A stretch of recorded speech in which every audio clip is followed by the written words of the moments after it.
Welcome everybody to another BDA Open Debate panel live this Saturday, 21st of October 2017. We have a lot of interesting fights tonight. Gassiev versus Wlodarczyk. I don't know if that's how you spell his name. You guys know me and names. I can't fucking do it. Oopsie daisy. And we also have Murata against Endam. That's the rematch from their controversial first fight. They're gonna be fighting in Japan again. And it's going to be broadcast live on ESPN at 7 in the morning.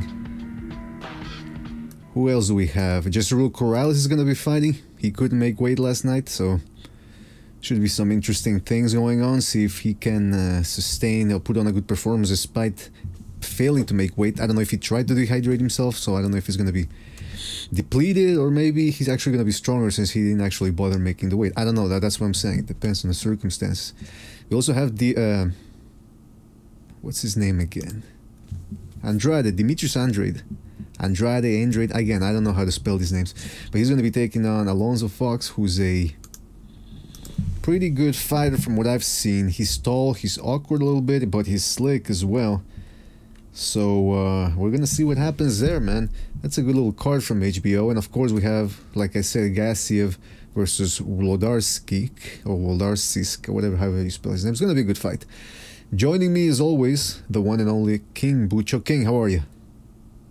What's up, man? What's up indeed. Now, while you're here, I just also want to remind people, if you want to join us via Google Hangouts, contact us, send us a message to the email address that's on the lower left-hand corner of your screen, boxingdebate@hotmail.com. The way this works is you send us a message, so it's going to appear on the Google Hangouts, we can see your name and everything, and then we send you a link.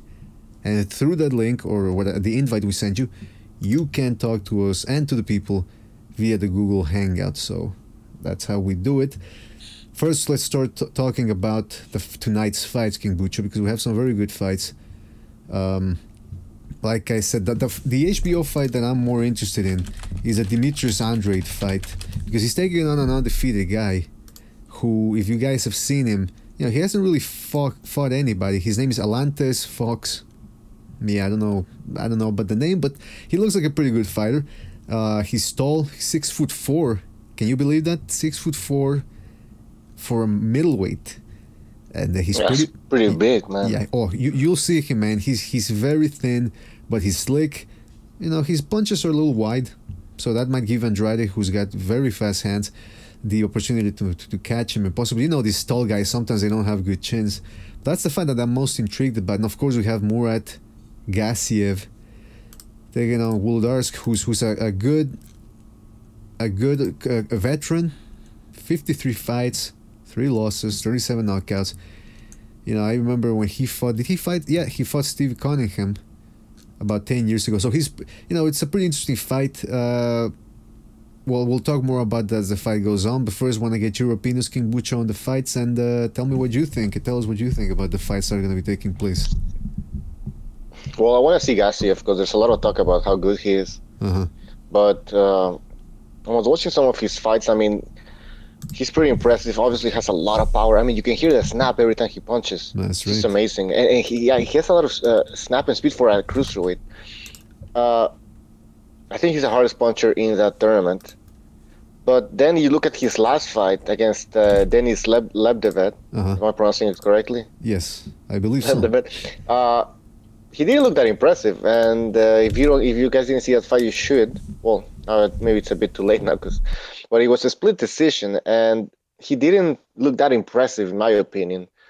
It could have been that he was finally fighting somebody of higher quality, and so he didn't look as impressive, and he actually went 12 rounds because I don't know, he just didn't look as impressive as in his previous fights. So I want to see in this fight how good he is. Now he's fighting a guy that's older, I believe. Another name that I'm not gonna be able to pronounce. Wlodarczyk. The guy he's fighting today.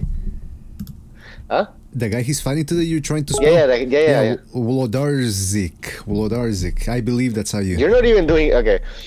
So anyways, yeah, he's 36. Jesus, I mean, how much does he have left in the tank now? Yeah, that's the thing. I don't see him as having... Hold on a second. Trying to adjust the mic here.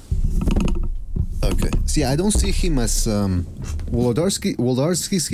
He's a good veteran. He's got good skills, but like you said, 36.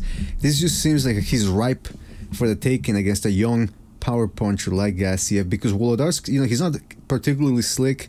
He stands there with his guard up. He can be hit. So I don't see this fight going well for him. As for the HBO fights, what do you think about that? No, it's a good fight, but it's not something that's really that interesting. Is it boxing after dark, by the way, or? Yeah, it has to be. It really has to be. But they don't change the commentators anymore, do they? Well, who are they gonna put in there? Well, they used to have Bob Papa and. Yeah, but he's been gone for a while now. Yeah, that's what I'm saying, though. It's interesting. He never really reappeared afterwards, and they keep the same guys from the championship boxing. It's Lampley, Kellerman, and Roy Jones. Or sometimes they'll put Hopkins in there, but although I haven't seen him in a while. Yeah, no. He's probably working with Golden Boy. Fuck, no time for that shit. Yeah, and also we have a Murata versus Endam fighting rematch tomorrow on ESPN, 7 in the morning. Yeah, Bob Arum said that Murata's supposed to. He expects Murata to be a top 10 pound for pound fighter by the end of 2018. I don't know what the fuck's wrong with fucking Bob Arum. He's getting old, man. He's losing his fucking mind. Yeah. We have a new panelist here, Ray, joining us. Ray, how are you, man? Good. How's it going? Good. Thank you for joining us, man. What up, man? What do you think about the fights today? I'll be honest, I haven't seen a whole lot of Gassiev, but I'm really looking forward to watching him. Well, speaking of Gassiev, I'm pretty disappointed. What's his name? Miss Weight, Jezreel. Yeah, he's fighting tonight as well. But he sounds like he may need to move up. Yeah, I didn't even hear anything about him having weight troubles last time he fought. So I don't know. All of a sudden, that's how this happens. All of a sudden for these guys, they're making weight, and then all of a sudden, whoops, their body changes, or they've pushed the body once too often to its limit, and they can't make that weight anymore. Yeah, but he wasn't even close. He was off by like 4 pounds. Now that's the thing. Did he try to lose the weight, or? Are you guys aware if he tried to make the weight? Because it's important to know, because if he didn't try to make the weight, then he's probably gonna come in here strong. If he did everything possible to lose the weight, then he's probably gonna come in depleted. I mean, it depends on what he did. Yeah. He came back. Weighs 4 pounds. He lost another maybe ½ pound at most, I think, when he came back later on for the second weigh-in, something like that. He still wasn't even anywhere near close. Well, hold on a second here. Bad. I'm trying to send a link to Alter, but he doesn't seem to be. There seems to be an issue. Okay, here. So see, he fights at 130. Fuck, he came in at 134. That's almost a full size up, one class up. 135. What's the next size? Yeah, man. I mean, this. But then again, the guy he's fighting, I've never seen him fight before. I saw a couple of clips on YouTube. Puerto Rican kid, undefeated. But Corrales is pretty slick in there, experienced. He fought twice in Japan, where he took the title from Uchiyama, and then he took on a tough Mexican challenger last time out. So it's I don't know. Okay, so hold on. King Bucha, take over. I'm having some issues with Jack Alter here. Hold on. Damn you, Jack Alter. Let's see. So you haven't seen much of Gassiev, huh? What do you think about the tournament so far, though? The Cruiserweight. Who's the last one that fought? We were talking about it last week. I forget the guy's name. Was it Wait, the first fight was Usyk? Yeah, Usyk. I like Usyk, man, but he sometimes he really seems pretty hesitant to let his hands go.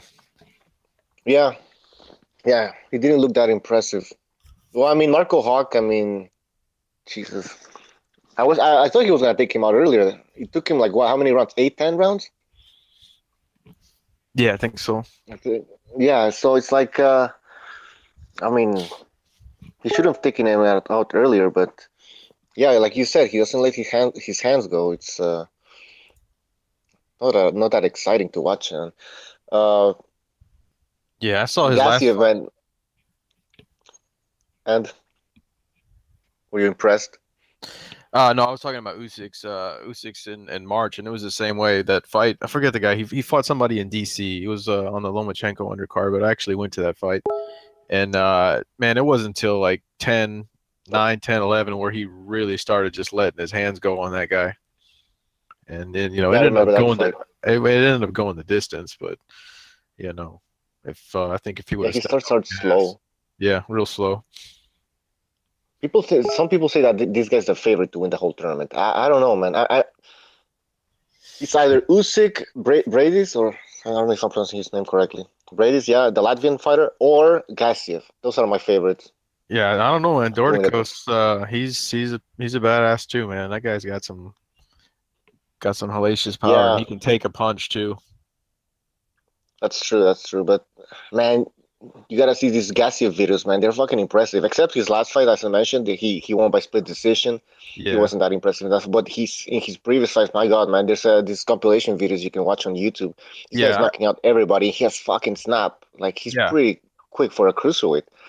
So I want him to win the tournament. Yeah, I've seen a few clips on him, but I haven't sat down and watched the whole fight. You know. Yeah, I watched a few of his fights, like full. But you know, that's why I'm excited to watch his fight tonight. I really want to see what how good he is. Let's see here. Listen, I thought he looked pretty good against Lebdev. I thought he gave him a beating. If you look at Lebdev's face, he didn't look particularly clean, and he did get dropped by a body shot. Now the thing is this: Abel Sanchez is up to his little tricks again. There's an article on RT recently that says, and I don't know if you guys can see it here. It says, the new Triple G, trainer Sanchez on Russian IBF world champion Gassiev. So he's saying that he's got a new Triple G on his hands. And you know, that's Abel Sanchez, like always. You know, he's got to be like a part-time promoter. But you know, look, Gassiev is a good fighter. There's no doubt about that. Like you said, Bucho, he's strong. He's got good hand speed for a guy his size. But he's not Golovkin in that. You know, Golovkin is a special type fighter for his weight. The way he cuts off the ring, his timing, his intelligence. I'm not saying Gassiev is an idiot, but I haven't seen the same, how should I say, skill set. Like ring generalship. Exactly. The same panache, the same showmanship. You know, like I said, he's pretty strong. He's got good fast hands, and he takes out his opponents. But you know, this whole thing about comparing everybody to Triple G, I mean, that's all news. That's boxing history for you. You always have to compare the new guy with the old guy, even though the only thing they share really is that they're from the Eastern Bloc or the former Eastern Bloc. And they have power. And they have power. And now here's the thing. I think it was Victor Atkinson last week on the panel who brought up Isaiah Thomas, his fight against Murat Gassiev. And I was watching that fight. Ended in a no contest because of a punch after the bell, if I remember correctly what I watched. But what's his name? Thomas was doing actually pretty well, man. He was doing pretty well. So you know, and he's a southpaw, so that's why Victor was mentioning the Usyk, that he favors Usyk to take the whole thing, if I remember correctly. I think that's what he said. Otherwise, I'm gonna be in trouble with Victor. But I think he did say that he favors Usyk to win the whole thing. But I tell you, I'm not all that impressed with Usyk myself. No, like we were saying, I mean, this guy, he doesn't let his hands go, and he starts really slow, and then starts picking it up at the end. So, I mean, that's his style. I mean, what do you want to do, right? But fuck, man, I don't know. If he fights a guy, if he fights a guy like Gassiev and starts fucking slow like that, man, Gassiev might fucking take him out, man. Yeah, Gassiev is definitely a very, very dangerous guy. Sorry. Yeah, what are you doing? You drinking beer over there? Guinness. You're drinking Guinness. Look at you. Listen, Gassiev is certainly one of the favorites to win this thing. Usyk is a fan favorite in terms of people picking him because of his skills and because they want to have a new... Yeah, some people are even comparing him, and have been comparing him to Vasil Lomachenko. They're saying like he's a cruiserweight Lomachenko. I don't see it. I mean, he's pretty skilled, he's good, but I don't know. The dark horse in this tournament, I have to say, is Dorticos, because this guy looks very calm, very relaxed. He's got a lot of, you know, he seems to have good power on his right hand, as we saw when he fought the Russian madman who looks like a fucking crazy guy. So, I mean, I don't know. What do you think? What do you guys think about Dorticos? Yeah, I wouldn't definitely count him out at all. Right? I mean, it's I could see it going probably anybody's way, really.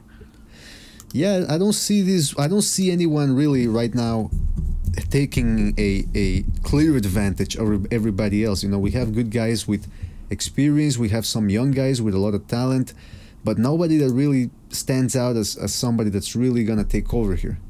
Yeah, I wouldn't say definitely not Breedis, man. I watched some of that last fight. Yeah, that was putting me to sleep, man. I haven't even seen the whole fight yet. And you know that the fight, like I was saying, the fight that really intrigues me from HBO, it's not the main event itself, but actually the Demetrius Andrade versus Fox fight, because that's I'm telling you guys, undefeated fighters taking on each other. Even though Fox hasn't really fought anybody that's really a big name or anything like that, when usually undefeated fighters bring on a lot of panache. That's a word I'm using nowadays, and they're very determined. They don't want to lose. It's his big shot on HBO.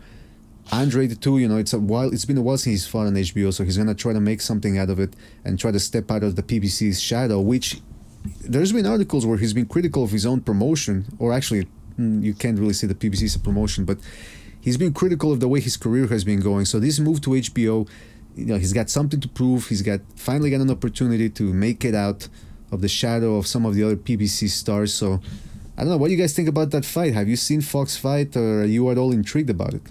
No, I haven't, man. Honestly, Andre didn't look all that good in his last fight. I don't know if he was weight trained or what, and maybe that's why he's moving up now. But you know, he just looked kind of off. I think he hadn't fought in a long time. I think that's what he blamed it on too. Let me look it up and see what he says. Yeah, I think he It's funny how all these fighters are now, you know, talking about their real feelings about the PBC. Well, I mean, and you're seeing. Yeah, sorry. No, go ahead. No, there's just that, and they're also you see that they're leaving the PBC. No, I find it pretty interesting. So something's going on for sure. I mean, the PBC isn't in the best of shapes. Then, I mean, this is just proof of it, right? Yeah. Well, there's a lot of guys too that just fight under their banner that aren't really signed, like Mikey Garcia. Like, he's always fighting on PBC cards, but he can go kind of wherever he wants, just more or less like an so he claims. Well, he claims though, because then he calls out fighters and he's like, I don't remember, he was calling out somebody and then he's like, and we'll do it on Showtime. And he keeps saying we're gonna do it on Showtime. Why are you even saying that you want to fight on Showtime if you can fight anywhere? Yeah. So I feel it's kind of bullshit. I think he's just saying that he wants to make us believe that he's free to do whatever he wants because he's in control, but he's really not. He can only fight on Showtime. Yeah, he doesn't want to because he turned down Golden Boy. So, you know, everybody's doing that right now with Spence and him and somebody else. I think did it too not too long ago. Well, Daniel Jacobs stepping out of it. We've been talking about this since we started the podcast. How eventually some of these guys. Well, actually, we didn't predict it, but we speculated on that it might happen. Because just following the logic of it, these guys are fighting in isolated networks. The NBC money dried up. The Fox money, it's going pretty well, but that's all they have really. They don't have fights on ABC or CBS like they were planning to. Spike, I think it's done, right, King Butcher? There's no more fights on Spike, or no, they're not. It's over. No, it's not. So they got what, the Audience Network or some network that I've never heard of. It was logical. Yeah, go ahead. They need to get on one network. Just bouncing around all over the place. I agree with that. Man. They fought on Bounce TV a couple of times too. I mean, it's like, come on. Yeah, it was gonna happen this way, man. They weren't spreading. They were spreading themselves too thin.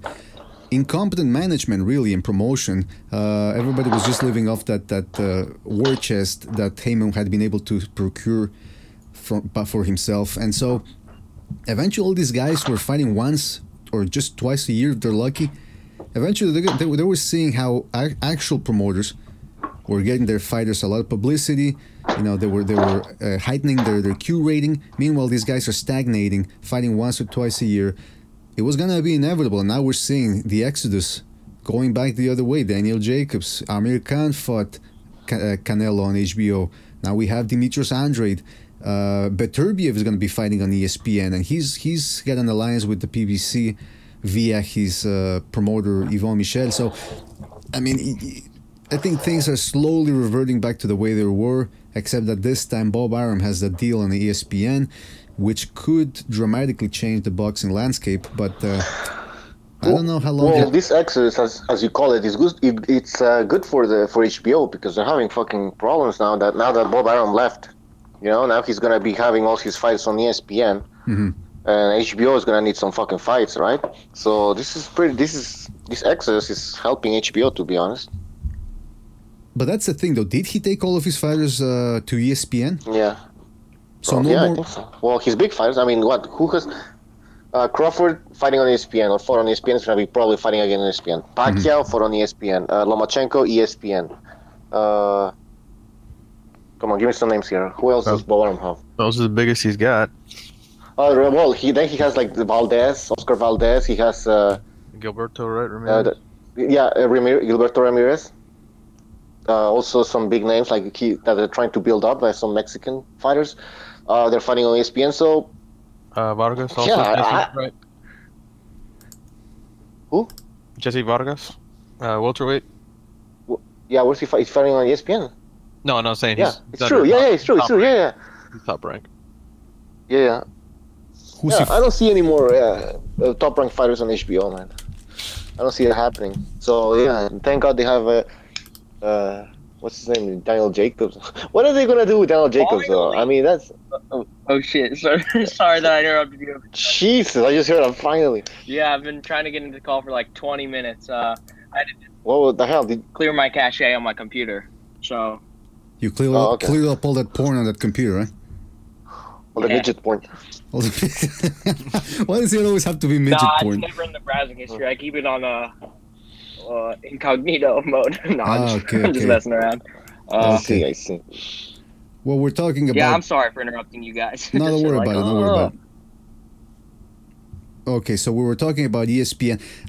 I'm very curious. Why didn't they do this ESPN thing sooner? Because for years now, decades actually, people have been speculating, and Steve Kim, he's mentioned that a couple of times, that if ESPN wanted to take over boxing, they could very easily wrestle away the power from HBO. They just have deeper pockets and more of an infrastructure to display themselves. You know, they're not premium cable, so they can actually access more viewers. So I'm wondering how far this is gonna go, man. And because if ESPN takes over boxing with their top ranked division, it's that's not good. That won't be good. Well, I mean, they got Golden Boy too, so they got Golden Boy and Top Rank locked up. I like HBO. I'm gonna be real. The only reason that's my favorite, and besides the Showtime intro, I don't like Showtime. Well, you don't like the commentators? You're talking because of nostalgia. That's why you prefer HBO boxing. But if you start thinking, like if you want to see the big picture, then boxing on ESPN is better for boxing because they have a bigger reach. Well, I mean, larger audience. Anything that's free is better than costing money. I mean, Triple G Canelo was $80, and I don't stream fights because sometimes you can't find streams for fights. No, that's fucking dangerous, man. Yeah, I know. So I never, even if it's pay-per-view, like Conor McGregor, Floyd Mayweather. I mean, that was a circus, but still, I bought that for $100 just to see it, and I'm not going to take a risk on a stream because I could miss the fight. We want to remind you that over here at BDA Boxing, we don't condone. I watched that fight on Facebook at Angel Stadium. Like some guy recording with his phone there. Yeah. We want to remind you that here at BDA, we don't condone illegal streaming. We advise you to go to the proper channel. Right, King Bucho? Because we don't do anything illegal, ever. You mean you condone? No, we don't condone, I said. Are you there? We don't... Okay. But can I get my thoughts on Murat Gassiev? No, you can't. Okay, go ahead. Yeah. Okay, so Murat Gassiev is an Abel Sanchez product, and I literally think, well, many people will agree with me that Abel Sanchez is the best trainer in boxing. Does anyone else here agree with me on that? No. Okay, well, based on Golovkin only? No, well, I mean, he fought, trained Terry Norris, sir, I do not concur, he's and the I best do not trainer in recognize boxing. your I haven't authority. seen Yeah, well, anyone come Why close. did he disappear for so long? Well, He kind of went. Go ahead. Yeah, I mean, we've never seen Golovkin be beat, and his unusual. Because I don't see many trainers, like, for example, I know this is little, but skipping rope. I don't see Golovkin using the speed bag that much. He skips rope an unusual way. He doesn't do mitts very long. He does different training exercises than other boxers, but still, Golovkin's the best middleweight in the world. And it's just, I don't think any Abel Sanchez product can be beaten, but I think Alexander Usyk will win the tournament, but I definitely think Murat Gassiev will win this fight by late stoppage just because Abel Sanchez teaches his fighters in such a good way. And, I mean, this guy, what is he, 24 now? Something around that age, yeah. Yeah, I mean, Golovkin's 38-0, basically. We're not going to count that draw. And Golovkin's outboxed all the fighters. And if you're keeping in the same style, and I always see Golovkin and Murat Gassiev, or I'll just say Gassiev, in like the same training camp and pictures together, I assume he's being taught the same style as Golovkin. And you do that. I mean, Alexander Usyk's great, but I think it'll be a good fight. Murat Gassiev versus Alexander Usyk. I think it's a good fight. Who's eating chips? Do you think Abel Sanchez is better than Freddie Roach? Yeah. Jack, are you eating chips? Okay. What are you talking? No, it's me. No, sorry, I'm drinking water. Yeah, Butcher, you gotta stop eating on the microphone, man. That's broadcasting 101. What the hell's the matter? 101. Oh, fuck, man. Okay, I'll mute myself. I'm pretty sure he's drunk already. I thought I was far away. I was chewing from far away, man. That's like. Well, like we can hear your disgusting chewing sounds. That's what we can hear. The last thing we want to hear is your bodily fluid functions, man. Okay. Now be a good little boy and mute that microphone. It's muted? Yes, it is. All right, sorry guys. Now let's kick him off the podcast. We don't kick people off, man. Even that's the thing about the BDA Boxing podcast, man. You can say whatever you want, however you want. Doesn't even have to be anything related to boxing. But that's the thing. Listen, I disagree about Abel Sanchez being the greatest trainer in boxing. I think he's a good trainer, obviously one of the best, but the best. I mean, you got Freddie Roach. Don't you dare say Roger Mayweather or frickin' Mayweather Sr. because Virgil Hunter. Like to say Abel Sanchez, he said about his fighters, I train my fighters to knock people out. And I can't remember what fight it was the undercard on. It might have been Triple G Canelo. Abel Sanchez might have been Triple G Canelo. I can't remember what this. Yeah, it was Triple G Canelo. I don't like Abel Sanchez's. Like, first of all, he has that smirk on his face all the time. He talks a lot of shit, though, and he talks a lot of shit. Like, he does. He was saying that if Canelo stands in front of Golovkin, he's gonna get knocked out. He would. I mean, he did it for toe to toe. No, well, he was right on the ropes, and Golovkin wasn't throwing anything. He was very hesitant. I mean, what more do you want? Trade for trade, like going stand toe-to-toe, punches, not many being dodged. Golovkin wins that exchange because he's stronger than Canelo. I guess. I mean, if Canelo starts exchanging, then he might, there might be an opening there. But I'm saying, I mean, he said if Canelo stands in front of Golovkin, he's going to get knocked out. And Canelo was right there on the ropes. Sometimes he ran. He ran. Okay, he moved a lot. I agree with that. And I think he lost the fight, by the way. But what I'm saying, he lost a fight. Absolutely. But Canelo was on the ropes, and Golovkin wasn't doing anything. He wasn't even throwing body shots or anything. But it makes sense that Golovkin didn't throw body shots because he was afraid of getting countered. And he knew that Canelo was a very good counterpuncher, and he probably was surprised by Canelo's speed. The point is, Golovkin wasn't doing anything when Canelo was on the ropes. Like, where the fuck? Where was the knockout? And I remember everybody was predicting, like, they were saying, if if he gets on the ropes, it's over. And like they think Canelo was gonna fucking get knocked out like Rubio. It was gonna be over for Canelo. If Canelo's leans on the ropes, it's over. Like Canelo cannot lean on the. Realize, oh shit, this is a bad idea. After he got hit with that perfect right hand in round 5, that's when he kind of. Those were the rounds Golovkin clearly won. How did y'all score? I scored an 8-4 or 9-3 for Golovkin. 8-4. 8-4. Whoa. Okay. I had it 7-5 clearly for Golovkin. I could see the 8-4 though. I could see the 8-4. I gave the first 3 rounds to Canelo. After that, he lost almost everything, and I gave round 1 to Golovkin Canelo clearly won 2 and 3, but I thought Golovkin won 1. Well, the point. Yeah, I don't think much happened in round 1. The point returning to Abel Sanchez is that I agree with King Bucha because Abel Sanchez was saying how Golovkin, he was predicting that Canelo wasn't going to make it past the, the 8th or 10th or something like that. He was saying he was going to get stopped, and what happened was that Golovkin couldn't catch Canelo. Yes, Canelo moved a lot in certain spots, but like Bucho said, there were also several spots where he was on the ropes, and Golovkin fought very, very cautiously. Which I don't know why. Well, because Canelo's pretty good, man. Because if Canelo was gonna hold on. If Canelo can't land a flush shot on Golovkin and knock him out, don't disagree with that, because in round 9 he landed a perfect shot and a barely moved Golovkin back. So I don't know why Golovkin's being so cautious, because he can't hurt Golovkin. But why do you think Golovkin was hesitant though? I don't know. He must have thought his power was better than it was, but he got hit flush. And well, here's the thing. Hold on. People are saying ate it like cereal. But see, that's the thing. People are saying, well, he was hit and he didn't even move, but he felt the punch. That's why he was being hesitant. Yeah, sure, his legs didn't wobble and he didn't go down, but you feel like when you get hit by a guy, sometimes you'll see white or you'll see a little blurry, and you say, oh my goodness gracious, that guy, if he would have connected a little bit to the right or a little bit lower on the chin, I could have been in serious trouble. And Golovkin is not stupid. He'll fight cautiously. He'll vary his punches. Very, very smart fighter. No, but the power, what BDA is saying, it makes sense. I mean, you can hit me in the body and I might not go down, but I might go like, shit, you hit hard, and I start backing off. I don't really need to go down to, that doesn't, like, to prove that you hit hard. Exactly. So maybe Golovkin didn't go down, but he was feeling like he felt that Canelo has enough power to hurt him. No, I to make don't him think twice. I don't think that shot hurt him though. Because those were just like right after that, I'm pretty sure he just kept walking and then he threw a shot like a little bit later.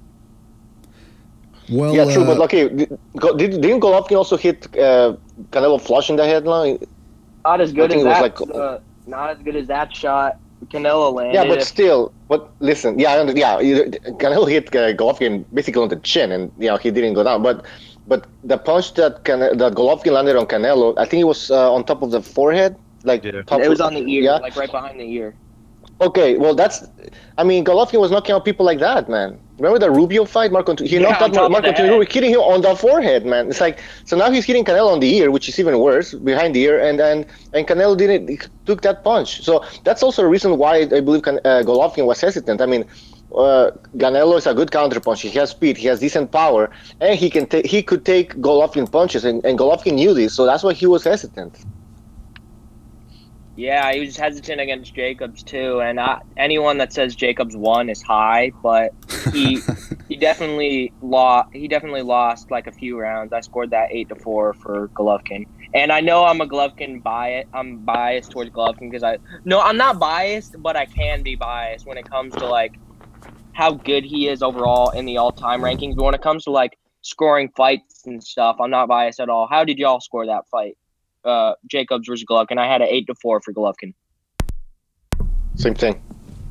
Yeah, I had Golovkin 7-5 or 8-4, but I mean, plus he had a knockdown. I'm not gonna give you rounds if you're on the back foot the whole time. Like, I'm not gonna give you a round. I don't give a fuck. I mean, he's slick. Yeah, because you're on the back foot. Give me a break. No, I didn't give any. Yeah, I know. I mean, somebody, even if you're on the back foot, you can still win. Floyd Mayweather, but I mean, you can't. Not all the time because. I'm. After Canelo got schooled for 12 rounds straight against Floyd Mayweather, I think he tried to fight Golovkin like that, but Golovkin's not Canelo, and Canelo's not Floyd Mayweather. Well, my thing has always been is you can win fights being on the back foot if you're throwing punches, right? If you're going to be fighting on the back foot, you better make sure you're scoring very, very handily and very flush shots, because if you're fighting on the back foot and you're not the favorite or you're not the A side in the promotion, the judges are going to give the benefit of the doubt to the other guy, and if they're looking for any reason to give the fight to the other guy, especially like I said, if he's the A side, fighting off Adelaide the back Byrd. foot, fighting off the back foot is not going to really. Well, that whole Adelaide Byrd thing, the way she explained it was that sometimes the fighter that's backing up doesn't necessarily mean that he's not landing the better shots, but I didn't see Canelo landing that made, I thought Golovkin outworked him, especially when he had him on the ropes. Even though he wasn't landing, well, even though he wasn't landing the hardest shots in the world, he was still outworking Canelo. Yeah, hey, I got the funniest story. You know how that was the first scorecard that was announced? Yeah. Yeah. So my dad's in his 60s, and we love to watch fights together. He loves Golovkin, loves Lomachenko, big Errol Spence fan. So my dad knows boxing. I showed him my last podcast. He was really entertained. So we were watching the fight live, Canelo versus Golovkin, and he had to go at 4 o'clock in the morning the next day to go to work in another freaking state. And he still watched the Golovkin-Canelo fight. And I was telling him there will be corruption as soon as the decision's announced. He's like, what are you talking about? Golovkin dominated. As soon as the first scorecard was announced, my dad said, what the fuck is this? Yeah. Many people predicted a robbery. I mean, we're talking about Canelo here. He's probably the biggest fighter in boxing. You know, you might debate whether it's him or Joshua. I think it's Canelo. He's the biggest cash cow, by far, Canelo. He's the biggest cash cow. Yeah, I mean, Joshua is pretty big in the UK. He's not that big in the US. I mean, you have Canelo. He's big in the US, Mexico, even here in Canada. So no, there was bound to be something, a robbery at the end. Somebody said, "What's with the Lou DiBella Frankenstein?" Oh yeah, that was my creation. I'm very proud of that. Yeah, that's Frankenbella. Frankenbella, DiBella, you know, you get it. Now, here's the thing. I can't remember, and you know, King Butcher, you were the one that masterminded the video for the predictions, fans' predictions before the Canelo-Golovkin fight. Has there ever been a point, for all the years that we've been watching boxing, I can't remember the last time that boxing fans had a prediction so correctly. I mean, most of them didn't have the correct prediction in the sense that, you know, Canelo unanimous decision or Golovkin knockout, but almost all of them predicted that there was going to be a robbery. I mean, it was as clear as day that if it went the distance, Canelo was going to get the benefit of the doubt. Yes, well, because Golovkin is, I mean, he's so good, everybody expecting him to win, but then again, Canelo is that popular. He's the bigger A side, way bigger A side. I don't care what people say. I believe that Canelo he's so big that you knew that he couldn't lose. 114 against Floyd Mayweather was probably the most disgusting scorecard I've ever seen when Floyd beat him 12-0 in rounds. Absolutely. One of the most disgusting and that's a good point. Good point, because here you have Mayweather, who's also at that time the biggest star in boxing, the biggest draw in boxing, and they managed to steal one judge from him. They managed to get a 114 against Mayweather. Mayweather was supposed to be the guy who I mean, he was supposed to be the bigger star, and he's supposed to have all the judges on his side. He lost one judge. All the other judges had it like 8-4 and 9-3. I'm like, Canelo didn't win 3 rounds; he won 0 rounds. That was the beginning of the Canelo era. You know, this is what we're going to be getting later on when Mayweather retires and Canelo's the only one left, the big star, the big name of the poster boy of boxing. Where he's going to start getting all these decisions. Canelo said after the Golovkin fight, "This is the Canelo era. This is my era," and it just made me sick. Made me absolutely sick. I gotta ask you guys a question. How many pay-per-view buys did this end up making? Because I forget the number. 1.3 million. Now, was that disappointing for them, or I think they were expecting more than that? They were expecting 2 Chavez million. Jr. got 1.2 million, and Oscar De La Hoya's saying, nah, it didn't make 1.3 million. It made like 2,500,000. No, are you serious? Like I wonder why that fight did make 2 million. I wonder what happened. I mean, it's the biggest fight in boxing. So far, Golovkin's not that big of a draw. I love Golovkin, and it pains me to say that, but he's not the biggest draw in boxing. I mean, Daniel Jacobs' Golovkin only had like 150. No, I was going to say 150,000 pay-per-view buys, but that's Golovkin Lemieux. I think it had. Let me check real quick. I believe it's 200,000. I think actually it was 175. No, I think it was 175,000 or something like that. I think it's 200,000. I'm good with numbers. Oh no, you're right. Yeah, 170,000. Well, of course I'm right. I'm Mr. BDA. I'm always right.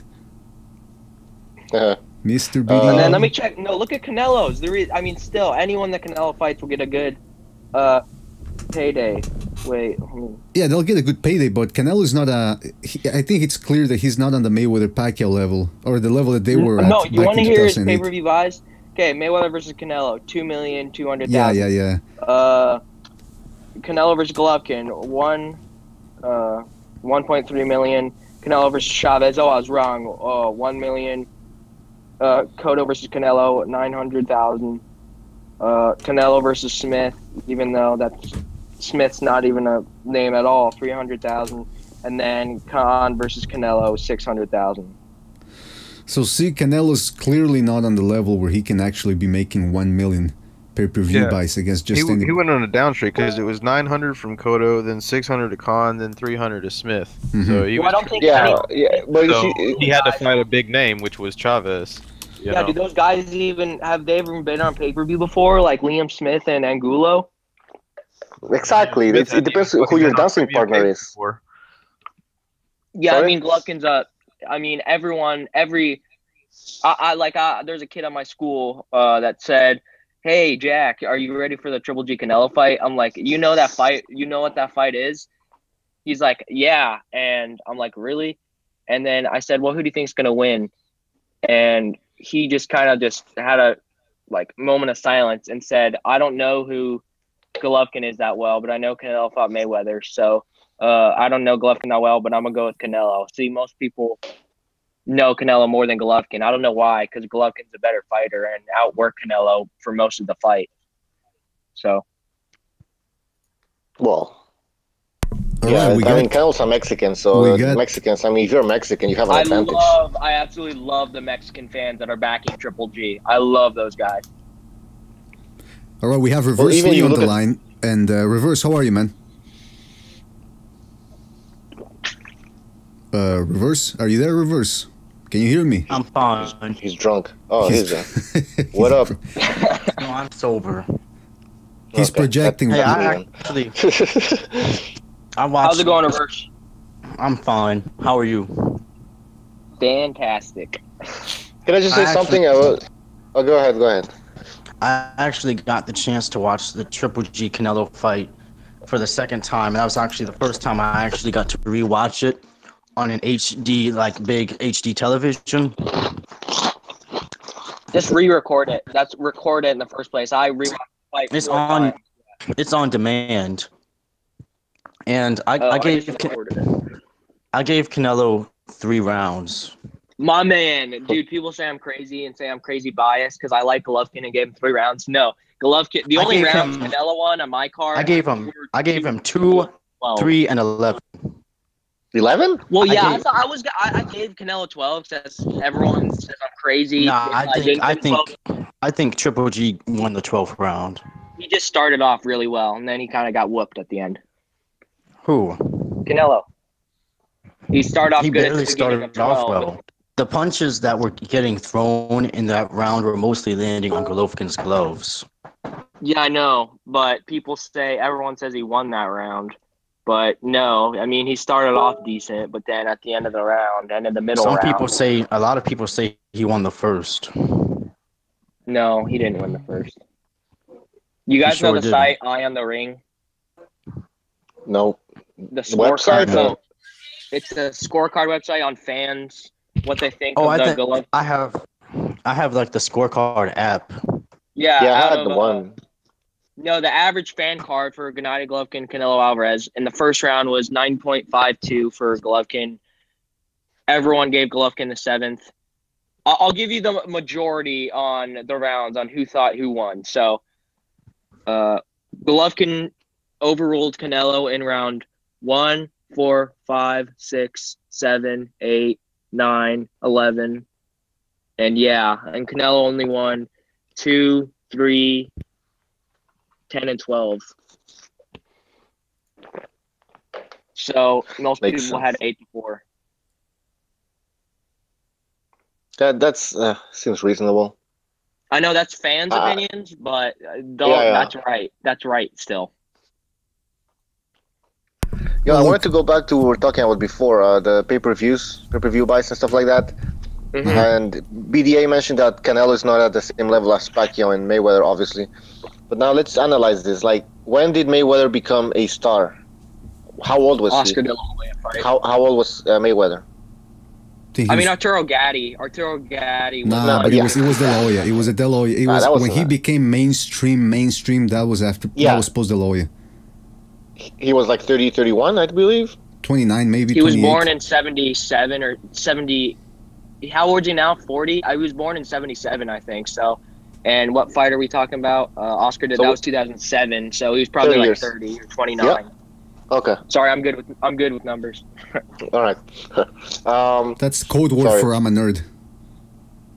Yeah. Oh, you are. Okay.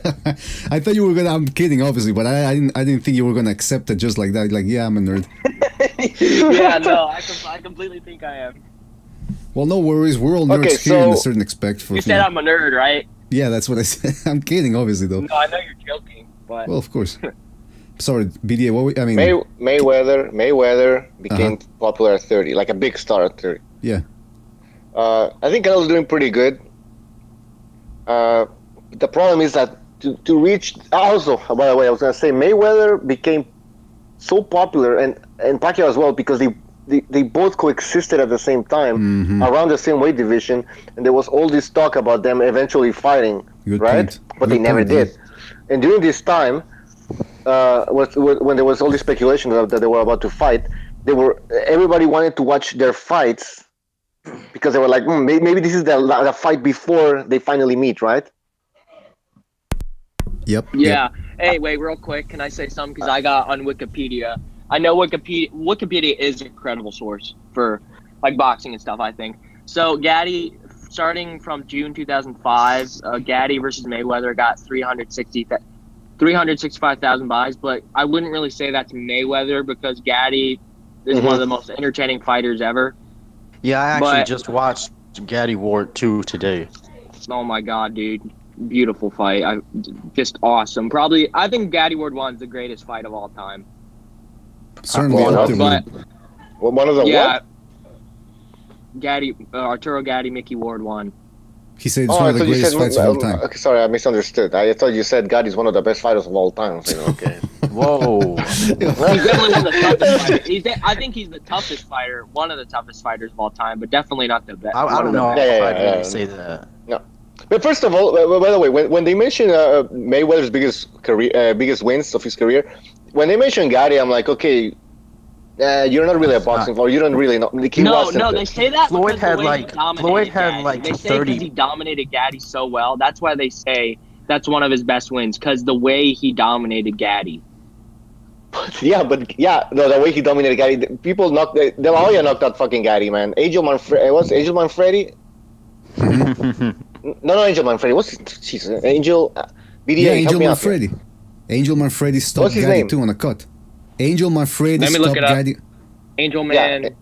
Manfredi. He had it right. You had it right.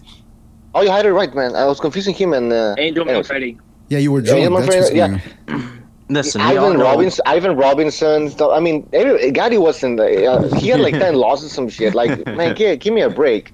Yes, it's true that at the time when Mayweather fought Gatti was on a winning streak, right?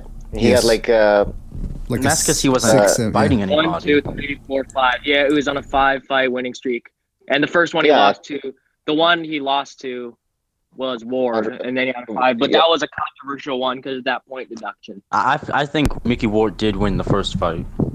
I couldn't care less who won. That fight was awesome. I didn't even score it. Yeah, but let's be honest. Mickey Ward. I didn't really score it either. It looked like but I thought he won. Are they C-level fighters or not? Who? No, they're B-level fighters. Mickey's a C-level fighter. Gaddy's a B-level. Okay, I agree. Perfect. So why the hell are people? Gotti can actually brawl, and he has boxing ability and speed. Like we saw in the second fight against Gatti. I mean, Ward. I haven't seen the third one yet, but I haven't. Yeah, dude, I haven't seen the third one yet. I probably have to. I saw it's the worst one. Well, no, the third. No, the second. The second is the worst in terms of entertainment because Gatti won that one decisively. The third one's pretty good. The third one's the second best one. Got dropped, right? Yeah, he got dropped. Well, don't spoil it for them. He got dropped in the second one. His eardrum in the second one. Well, BDA, don't. I mean, King Butcher, don't spoil the fucking third fight for them. Yeah, and Gotti said he broke his hand Jesus Christ. after the third round of the second No, fight. yeah, that was in the third fight. Yeah, I saw that in a documentary too. He like landed on his hip, and he broke his right hand, and then somehow he still threw his right hand. Because he was nuts, that's why. Yeah. Fucking crazy, that guy. He kept throwing it even though he had a fracture on it. But yeah, those fights, that trilogy, definitely one of the best trilogies of all time. You know, not every fight in a trilogy can be entertaining, but even for, you know, compared to the first and the third fights, the second one is not all that good, but it's pretty entertaining still for those two guys, you know. Hopefully we see a Canelo Golovkin trilogy, but I don't want to see that. Canelo wants anything to do with Golovkin still, because he says the rematch is up to Golovkin. Really, dude? Golovkin wants this fight so bad. You've been ducking him for 2 years, and you finally got the balls after Golovkin. Can we just touch on one thing? Against Jacobs. Can we touch on one thing also? Mm-hmm. Yeah. When did it become acceptable for fighters to just drop belts?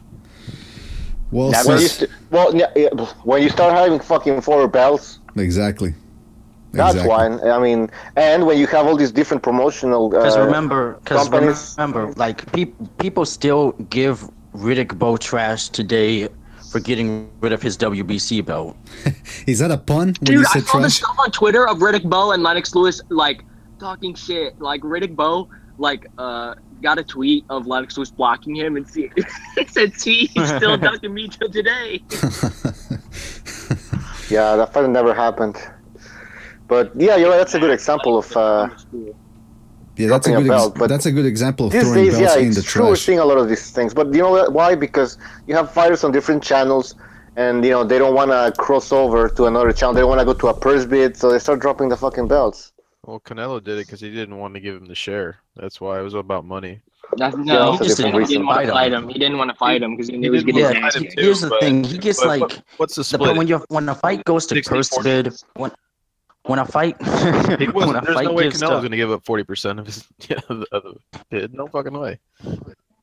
He wanted so much shit in the Golovkin Canelo fight. Like he said, he said literally to the referee, Golovkin hits people in the back of the heads when they fight, so be careful about that. I'm like, Golovkin doesn't even do that. What happens I've never seen Golovkin throw one dirty thing ever in a fight. Golovkin's the cleanest fighter ever.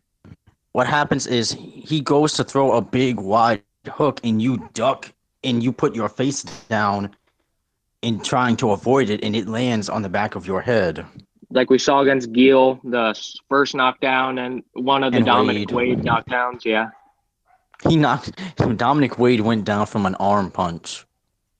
He got hit with an uppercut first, and then I think the shoulder. Yeah, then he got punched on his bicep, and he fell to the floor. Badass power.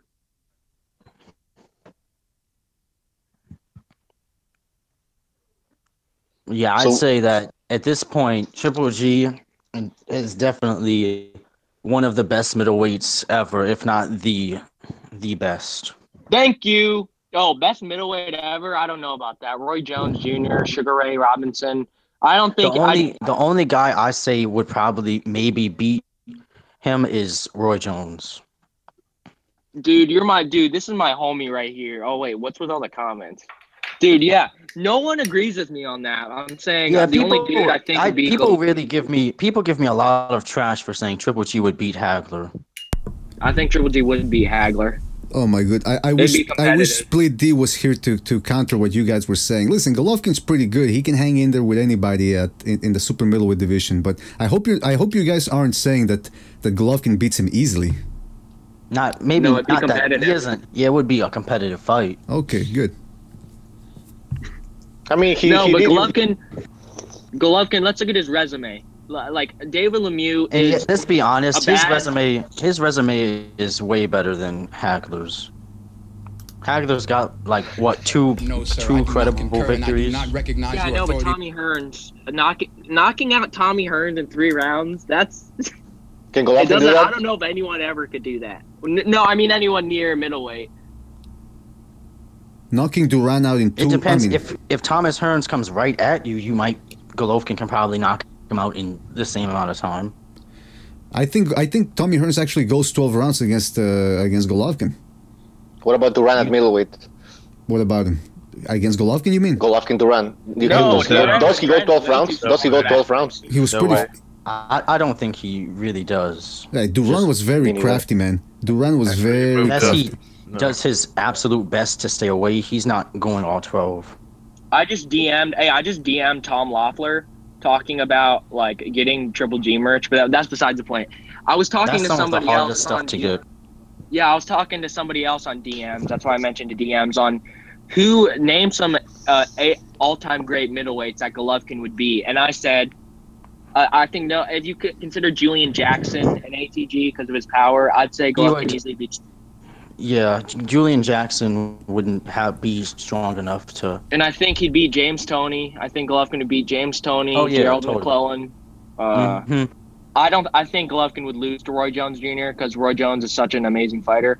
Yeah, And I wouldn't say I'm going to get a lot of shit say. for saying this. Yeah, I wouldn't But say I he loses to Roy Jones, but I would say that'd probably be his toughest fight just because of the speed and the athleticism. Well, hold on. Yeah, Because and I'm going to get a lot of shit for saying this, but I think Sugar Ray Robinson, I personally think Sugar Ray Robinson is the best fighter of all time, but the training is so much different from back then, and I say Golovkin would probably knock out Sugar Ray Robinson. I would agree with you that too. Sugar Ray Robinson wouldn't be thick enough and strong enough to handle the punches. By today's standards, Sugar Ray Robinson would be a junior middleweight at best. But you'd probably lose to like Andrade or if everybody. I wouldn't say that, but yeah, you're probably right about that. But no, I'm saying if like for example, Gennady Golovkin fought Sugar Ray Robinson back then and trained the same way, I'd pick Robinson all day. But it's different times. Well, did you guys do the hypothetical matchup between Gennady Golovkin and Sugar Ray Leonard? Sugar Ray Leonard would get knocked out. Oh yes, somebody actually did argue that with me. They said that Sugar Ray Leonard actually was the pinnacle of an athletic athlete, and he would beat like that. And this was in the comment section of our last podcast. Really, I didn't see. I wasn't there then. Yeah, it was after we had posted it. Oh, somebody just said Harry Graf is one of the best middleweights of all time. I agree, but he's like that's way too old. Golovkin would stop him in like freaking 2 rounds. Conditioning. Okay, but if listen, Roy Jones, I think Roy Jones beats him because I saw Golovkin beat Jacobs, but he struggled with him. Roy Jones was far smarter. Where did he struggle with Jacobs? Where did he struggle with Jacobs? I don't know. How about the whole fight after the 5th round, man? That's true, man. You mean you can say Golovkin looked amazing in that fight. He looked amazing, but I wouldn't say he struggled with Daniel. He did good. Well, Daniel is the one. Daniel is the one who said he won, and then basically just refused a rematch. And then came in overweight by like 10 pounds. We're also forgetting 10 pounds. More than 10 pounds, man. It's like 20 fucking pounds, man. Well, we've been over the Daniel Jacobs. No, I was gonna say 15, but I'll be like everyone's gonna agree. Like I said that. I'll say 20. He looked like a cruiserweight, man. I don't think he looked like 15 pounds overweight, and he just ran away from the entire time. We're also forgetting about Carlos Monzon here. Oh. Yeah. Oh. No. That's power. That's power right there. That's power right there, man. And longevity. No chance. No chance against Golovkin, you're saying? Monzon, from the fights I've seen him, he's mostly just he's pretty basic. Yo, so basically he got him through 14 title defenses, man. 9 fucking draws. But 14 title defenses, man, against some pretty tough guys out there. Rodrigo Valdez would have been a world champion. Let's not look at the records. Let's not become Floyd fans there, Flomos. Looking at records. Yeah, the record. The record doesn't really tell you much. It tells you a lot, but it's really in the ring that counts. And if you watch Monzon, he looked basic, but man, the guy could go 15 rounds. He was strong as hell. He punched hard as well, and he knew what he was doing in there. What it was 14 title defenses or 12? I always forget. 14. It was 14. I remember watching a documentary on Hagler Leonard, and then it said Leonard was one title defense away from beating Carlos Monzon's 14 title defenses. Golovkin's had like 18 though. Leonard. Yeah. Also, I think Triple would easily beat Bernard Hopkins. Oh my goodness gracious. I don't know. I don't know. about that. Nah, I don't know about that either. I think he man. goes 12 rounds. I think he beat him, Maybe- but I don't think it'd be very easy.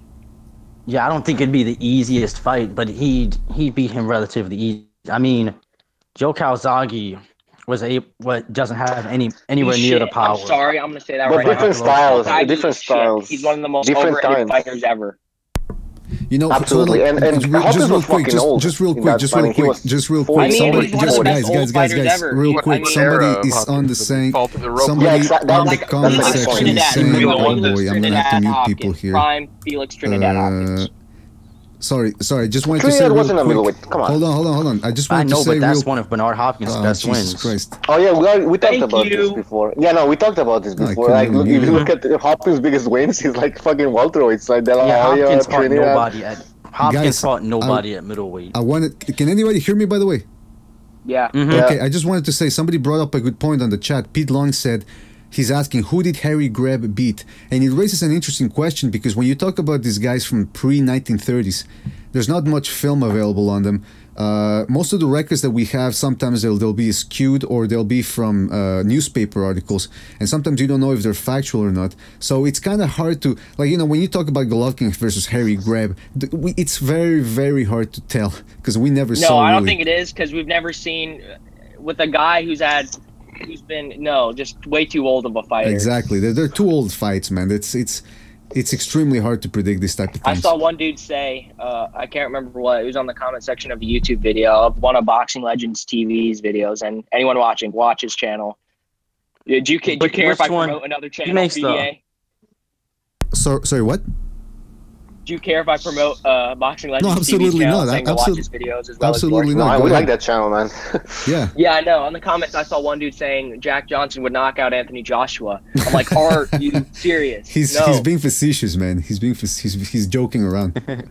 No, he's no, probably- this guy was 100% serious, and there was like 15 likes on it, and people commenting saying you're crazy. He's like, how am I crazy? Jack Johnson was a beast. He hit super hard, and no, trust me, he's being serious, but it was just. That's like me saying that Chris Algieri would beat Julio Cesar Chavez. Can I say something about Julio Cesar Chavez? I think he's also one of the most up there with Joe Calzaghe, also one of the most overrated fighters ever because he was getting outboxed. I mean, Meldrick Taylor was amazing. But basically, I still think Meldrick Taylor basically beat him in that fight. But who did he beat? I mean, besides Hector Camacho, who is a decent fighter, he from his up to his 87-0, he fought nobody. Whoa, And when he hold fought on, a good nobody. opponent, he got No, he beat. Well, let me take over this one, man, because I love Chavez in his career. He beat Edwin Ramirez. I mean, Edwin. What's his name? Rosario. Edwin Rosario. He beat him up mercilessly, man. Inside, He took destroyed away his- Rosario. That's right, and he ran over Roger Mayweather. He, like you said, he brutalized two times. Two times, yeah. He brutalized Camacho. He outboxed his good friend Jose Luis Ramirez. Who else am I forgetting here? You know, he beat Meldrick Taylor despite what happened in the controversial nature of the fight. Do people see Meldrick Taylor's face during that stoppage? Exactly. He was both peeing his blood and eyes. everything. I think he got yeah, Yeah, brain both his damage eyes after shut. the fight, though. I think he got brain damage because he talks so much differently now. I've seen all these boxing documentaries And lately. he also had a second fight with Chavez where Chavez knocked him out earlier. yeah. Yeah, When I do you think see a fight boxer he do fought that to an? He won because of the if the ref let the fight go on, what was going to happen? Nothing could have happened. What do you mean? What do you mean? What do you mean? No, if the ref let the fight happen, what was Chavez going to do to Meldrick Taylor? He wouldn't have enough time to do anything. He would He was gonna would run have over nothing and to hit do him. with that time he had left. He was gonna run over that and guy hit him with a wasn't- straight right hand and Yeah. knock him on the floor again. What if he would have? 2 seconds left? What if he wouldn't have gone down? You know, well, he did go down. Like he didn't respond. He wasn't. I mean, the guy just asked him like, people "Are need you to okay? remember Just his- nod your head, do something." He was out of it, man. One of his cornermen was trying to talk to him, who got out of his corner or something, and he looked over to him to see what he was doing, and he wasn't paying attention to the referee, so that was his fault. But His arms were still on the ropes. No, his mouth was wide open. He looked like he was fucked. Yes, man. he had both his eyes pretty much all the way shut, and his lips were as big as like bananas. No, but listen, yeah, I mean, it was a tough fight, but at the end of the day, I mean, Chavez, I mean, look at the damage he put on Mildred Taylor and all these other fighters. When do you not even Golovkin does this anymore? I mean, yeah, remember that Rosado fight? That's the only one that comes to mind where you see his opponents completely destroyed facially. Okay, or corruption. Maybe I'm a sorry bit to of interrupt. Yeah, go But ahead. some guy in the comment section said corruption is boxing. Said Golovkin. Okay, your knowledge. He typo right there. Your knowledge of great old fighters is non-existent. Golovkin is the personification of dog shit. You're a dog shit if you think Golovkin is dog shit. But wait, hold on. Jack, who else? Were you the one that mentioned Joe Calzaghe as overrated as well?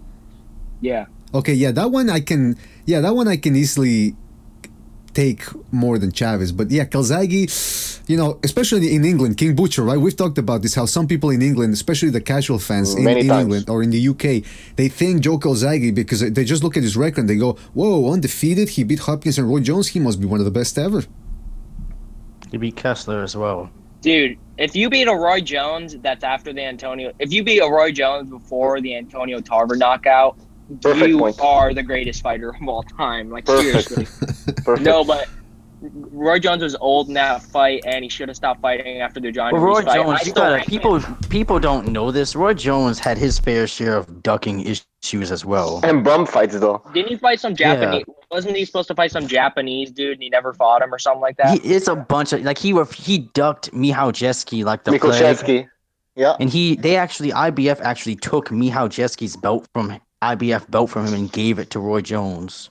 And their excuse was, we don't want our belt being displayed with the WBO belt. But they had no problem when Roy decided to parade it around the IBA belt and the NBA belt. I don't even know what those belts are. What's the IBA? He had everything, no? IBA, IBO. WBC. I mean, WBF. WWE. WTF. The TV champion. The hardcore champion belt. No, but real quick, can we go back to Golovkin on what ATGs he could beat? Because I think he could beat Julian.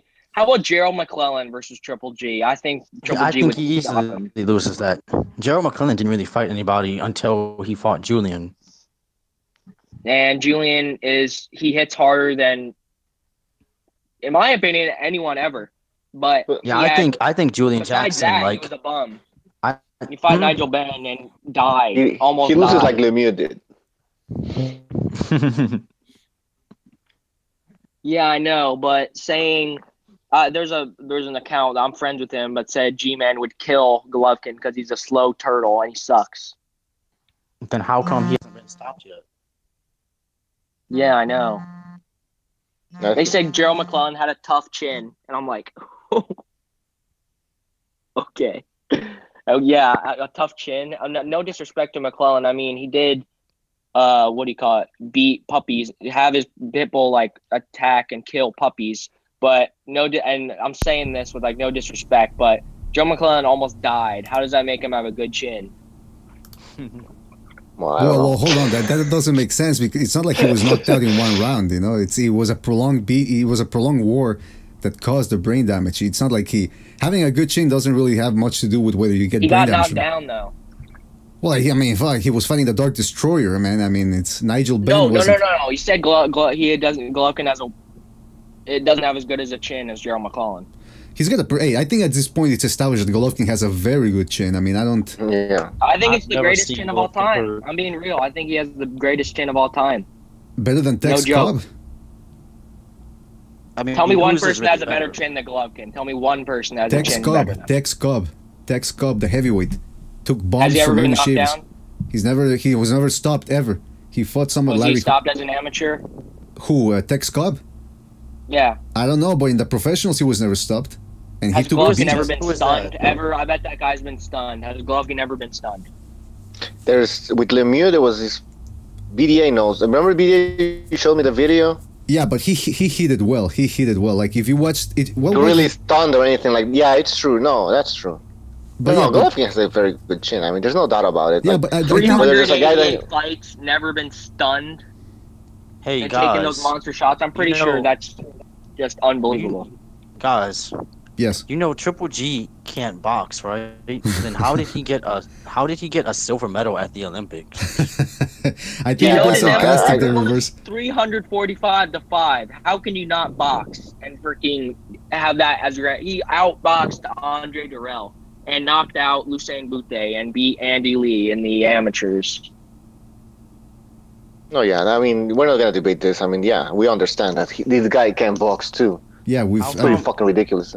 I think his power is a bit overrated, and that's coming from a Golovkin super fan. I do think his power is a tad overrated, but his jab and his chin are his chin's the best of all time in my opinion. But the jab is also one of the best jabs in middleweight history, because I can't think of anyone that has a better. I mean, he's knocked someone down with that jab. He sure has. There was the Adama fight. I Yeah. think he came out for one of the rounds, and he just threw a jab, and Adama went down on one hand. Yeah, I know. Like, dude, how can you have a jab that strong? His jab just so snappy. And it's not that fast, but it's not that slow. So it's very difficult for you to time it. And people say Golovkin's slow. Dude, have you seen how accurate Golovkin is with his shots? He doesn't have to be fast. He's so accurate. Yeah, that's the thing that people don't understand. It's about the proportions to the power and the speed. And Golovkin can be fast. The way I fight, and they know BDA knows I'm an amateur, and I might have mentioned it while you were in the podcast last time. I fight the exact same style as Golovkin, and I'm pretty sure like Golovkin can fight faster, but he chooses not to. I mean, I can fight faster, and I know me and Golovkin are different, but Golovkin's much better than me. Much more experience, would kill me in a real fight. But I'm saying this, I fight similar to Golovkin, and he can fight in a faster style, but his style is better than fighting like a Mike Tyson style, because like it just is. Because I mean, he fights like Mike Tyson, but Mike Tyson was a bit more quick. Kind of went crazy sometimes and tried to get his guy out of there immediately. Golovkin actually tries to box his guy and tries to be accurate with his shots. Doesn't just try and throw all wild shots, you know? Yeah, well, different divisions also. I mean, Tyson was fighting bigger guys, so his style was, successful against those type of fighters. So Golovkin is fighting sometimes even it's guys that are his same height, so it's a different. I mean, Mike we can't Tyson really compare. and Golovkin are the same height. Yeah, but they're different opponents. I mean, if you're fighting at heavyweight, Just to be you might clear, fight somebody at 6'4". I think Mike Tyson crushes Golovkin. No, of course he does. He's like freaking 4 weight classes higher. But there are those guys out there that say, Triple G could beat Mike Tyson, and I'm not that crazy.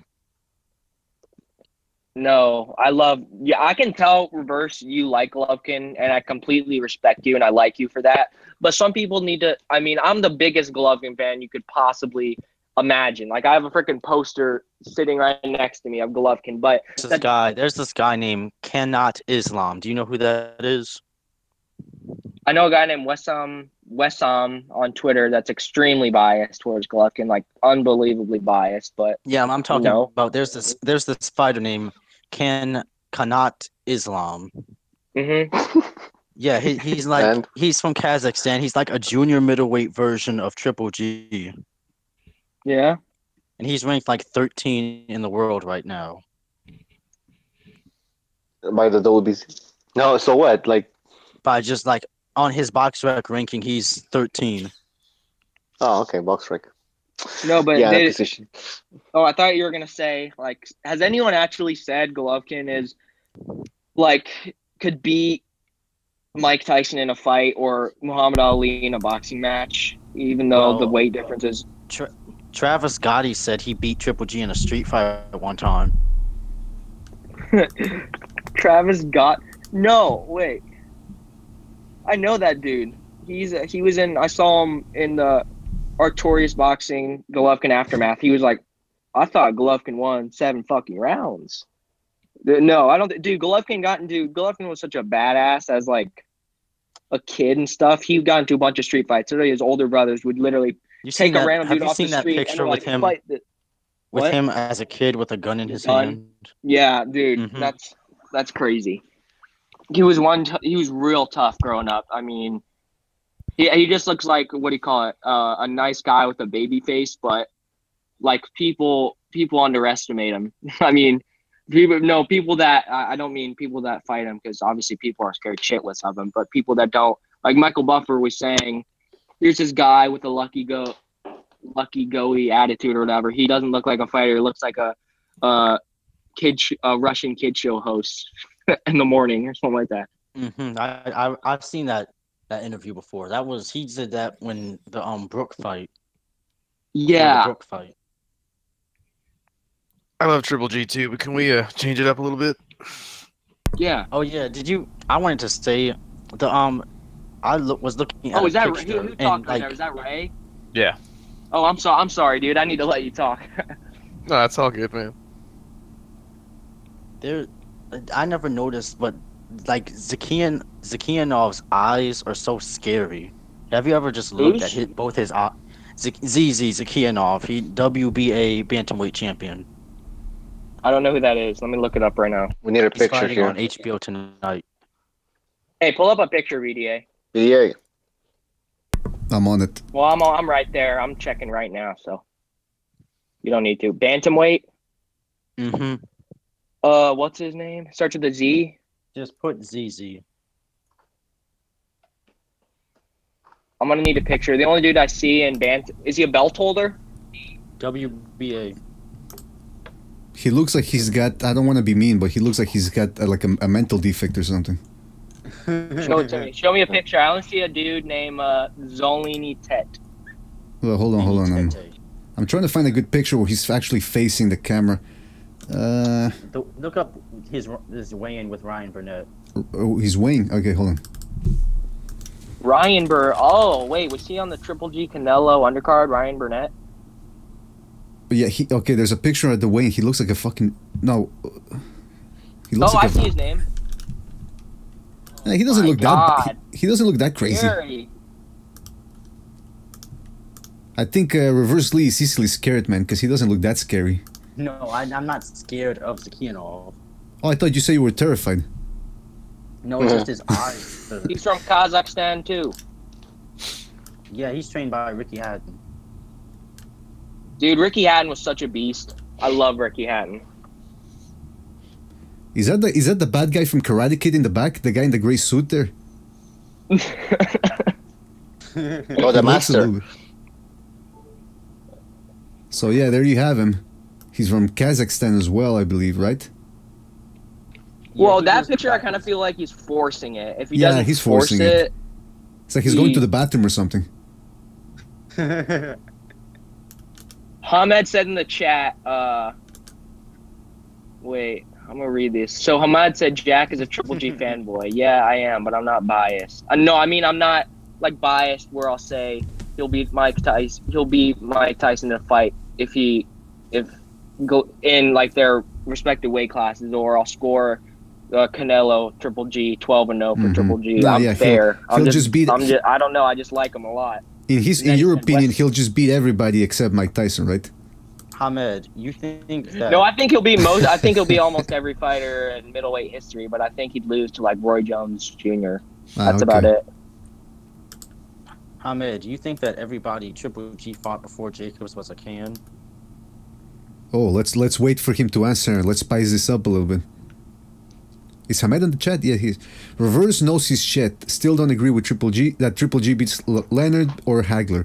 Duran was much better than Brook and Stevens, and any cans Triple G fought at 160 before Jacobs. Ooh. Not at 160. Okay, Triple the G Brook fight. Cans? Oh my god. Okay, wait a minute. But the Brook fight, Triple G fought Brook the way he did because he needed to take him out because there was already all this criticism that Golovkin was fighting a smaller guy, a welterweight. He did not care. So, he did not give a shit. He said he was. So he had to go there and take him out. He had to go there like a crazy motherfucker and take him out. Enormous in that fight. Hey, how did we get back to Golovkin? Ray was right. We gotta move on from Golovkin. Yeah, let's fuck that. Fuck this shit. Okay. Man, I mean, I fucking love Golovkin. Golovkin and Lomachenko are my two favorites, but I think we've been going on hard about him for too long. Lomachenko then. Lomachenko and Rigondeaux. Man, I think it's gonna be too big for him. But you know, I don't care about how good a boxer Rigondeaux is or his reach or whatever. But fucking Lomachenko's just gonna get in there like he did with fucking Walters, man. Dude, Lomachenko's such a beast. He has the greatest footwork of all time of a boxer. I don't care what anyone says. He has the best footwork of all time. His power is underrated. I've never seen anyone. I mean, you guys, everyone's seen a boxer get hit with a body shot and kneel. Dude, I've never seen anyone fucking get hit with a headshot and kneel. Besides Lomachenko. I mean, I might have seen it once before, but he literally hits people. I assume he hits people so hard that it hurts, but it's not enough to knock them down, so he has to make them kneel. And his speed is unbelievable. People say he hasn't fought anybody. Are you serious? Dude, freaking the fastest fighter in boxing right now. He beat him. What? I mean, you're referring to Gary Russell Jr., right? Yeah. No, I'm referring to Miguel Mariaga.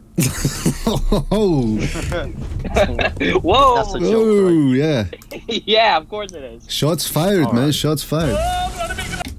No, but it's true. Hey, Lomachenko was able to outbox Gary Russell Jr. He had his way with Gary Russell Jr. So, and Mariaga and Sosa and Walters, they couldn't let. Some people in the comment section for one of the last videos we did said that Lomachenko's fought nothing but cans, and I said, come on. Walters is a can, Jason Sosa's a can. They were saying Walters was gonna fucking knock out Lomachenko, especially if the LDBC there. Walters. And then Walters you says cannot he doesn't want any cannot more fucking multiple knock out a languages. dude that has a fucking amateur record of 396-1. You just can't. Exactly. Exactly, I man. mean, anything can happen, but no. Yeah, I know, but Yeah, I understand. It's unlikely, man. And talking Rigondeaux talking all this shit. I mean, on Twitter, like I told BDA, but I'm not sure all you heard this yet. On Rigondeaux blocked me on Twitter because he asked a question saying, "Anyone ask me a question and I'll answer it." And I said, "What round is Lomachenko gonna knock you out in, buddy?" And,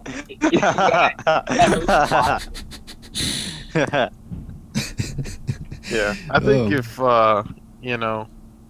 if he was only going up one weight class, it might not be so bad. But No, jumping I up think two weight he still classes. he still gets blasted by every featherweight with it's in the sad world 'cause it's rankings. true. He's not even that good of a fighter. I think Gary Russell Jr. would easily knock out Rigondeaux in less than 6 rounds. Hey, reverse. Interesting. Go to Twitter. Mm-hmm. What is it? Sorry, I know I'm asking this in the middle of a podcast, but you're awesome, dude.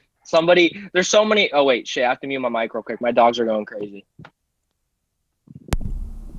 it's funny when they start criticizing Lomachenko. This is the worst criticism. You're gonna laugh when they say, "Oh, he's not that good. He has one loss. He lost to Salido." And they go like, "Oh, yeah." And then they go like, "Oh, would Mayweather Hey, you guys- ever lose to Salido?" And they start laughing. I'm like, "You fucking retards! You don't know anything about boxing." What is everybody's thoughts on the Miguel Burchell versus Orlando Salido fight? I didn't see it. The Miguel It's official. It's No. It's Yeah, it's gonna Burchell's happen. next fight. I think Salido's done, man. Yeah. He looked like shit Oh. his last fight. What was his last And fight Burchell again? I heard he box. got knocked. I heard he got knocked down by a journeyman. He's Yeah, had but long that happens layoffs with in him. between his fights now. The guy's been through the ringer, so- man. Yeah. Salido's been through the ringer. There's gonna be some fireworks, but I don't see Salido winning that fight. Yeah, Hamedi's- he took almost a year off for his last fight, and it's already been December will be another year, or another, no, sorry, it'll be 6 months. So he took a year off and then another 6 months. So Hey, he's damn it! I 36 just now. forgot. Oh, on Twitter, I got a bunch of people watching. I got a bunch of my friends starting to watch the podcast. Oh, good. Thanks, man. Haymanites. I know Haymanites. I don't know if you all like them. I like Haymanites. They're chill with me, so they're Oh, watching. yeah, the I podcast. Yeah, I like looking at his pictures. Although, like They're he had this hilarious. picture. He had this picture of Keith Thurman stabbing himself in the arm again to avoid scent. I don't know if it's one person that does those photoshops or if it's several people, but man, they're very funny to watch, man. It's very creative stuff he comes up with. Yeah, we actually had a picture of what was it? It was Errol Spence and another fighter trying to break out of jail. No, it was And it said- yeah. Hey BDA, check your Twitter. I just sent you the picture of Keith Thurman stabbing himself in the arm and make it a picture of in the middle of the podcast so everyone can see that picture. Yeah, I'm gonna get right on that. Yeah, I think Burchell definitely kicks the shit out of Salido, but I think he proved that he can actually box. I mean, he outboxed the shit out of Mura. Not that that's probably a hard thing to do, but he looked pretty good. I think that's what I'm gonna do. I think for Christmas, I'm gonna make Takashi Miura a tribute. Hmm. Who is that again? That name sounds really familiar. Takashi Miura. Yeah, Oh wait, no. Jim Lampley said something about Takashi Miura. He was like, Takashi Miura. Oh, it was on the David Lemieux in between rounds things on HBO. Francisco Vargas versus Takashi Miura. Yeah, that was Yeah, I remember. That fight was on the undercard of the Canelo Cotto fight. Yeah, I remember him talking about that. Or Jim Lampley mentioning that. Yeah, that was a great fight. Yeah, that was a great fight. That was way better than the main event. Takashi Miura, he's just one of my favorite fighters. Like You there? You there? Your mic cut out. Hello. Yeah, your mic. Yeah, I heard you say that. So I leaned on my phone and activated a notification. So yeah, what about I just followed you on Twitter. Oh, thank you. I'll follow you when I get the chance to. So I know Twitter's such a good place to talk to people about boxing. Mm-hmm. Yeah, it's easy. It's quick. You see some everyone follow me. I'll follow you back. It's the ultra place. I see some pretty funny stuff on Facebook too. That's where my parents and their friends talk to me. I saw this it was a highlights video of one boxer. Then somebody went in the comment section and said, "Don't let this distract you from the fact that Al Bundy made 7 touchdowns in one game in Polk High School." Against who the hell's Al Bundy? Isn't he the serial killer? That was Ted Bundy. Isn't Al Bundy a serial killer? No, Ted Bundy. Al Bundy that's Ted Bundy. Al Bundy. Sorry. Al Bundy is a character from this. Oh yeah. Family sitcom that called show where Children. Leela from Futurama is in that show. Yeah, the one who did the voice. Yeah. Man, what was the name of that show? It's a famous show. Married with Children. Married with Children. Married with Children. Married with Children. It's 87. Married with Children. Is that it? Yeah. Yes. Yeah. Okay, that's it. Yeah, it was a pretty. You couldn't make that show nowadays. You couldn't make that show. The jokes that were under. That guy, he made so many fat jokes. Dude, Yeah, exactly. How the hell did I know that? I haven't even seen the show once, and I knew it came out in 1987. I'm so fucking good at. That's one of my favorite sitcoms ever. No, if y'all ask me like a movie or something or a TV show or a boxer, I can tell you like 10 of their opponents. Like somebody, well, you don't have to if you don't want to, but if you tell me like a boxer, I can tell you, like a decently famous boxer, I can tell you a bunch of the shit about them. Like a lot about them. You just reminded me of something. Roy Jones was actually on, he did a cameo on Married with Children. I remember he was on there one time. Yeah, a little cameo he did. He actually said that Marcy. He said, "Are you Bruce Jenner?"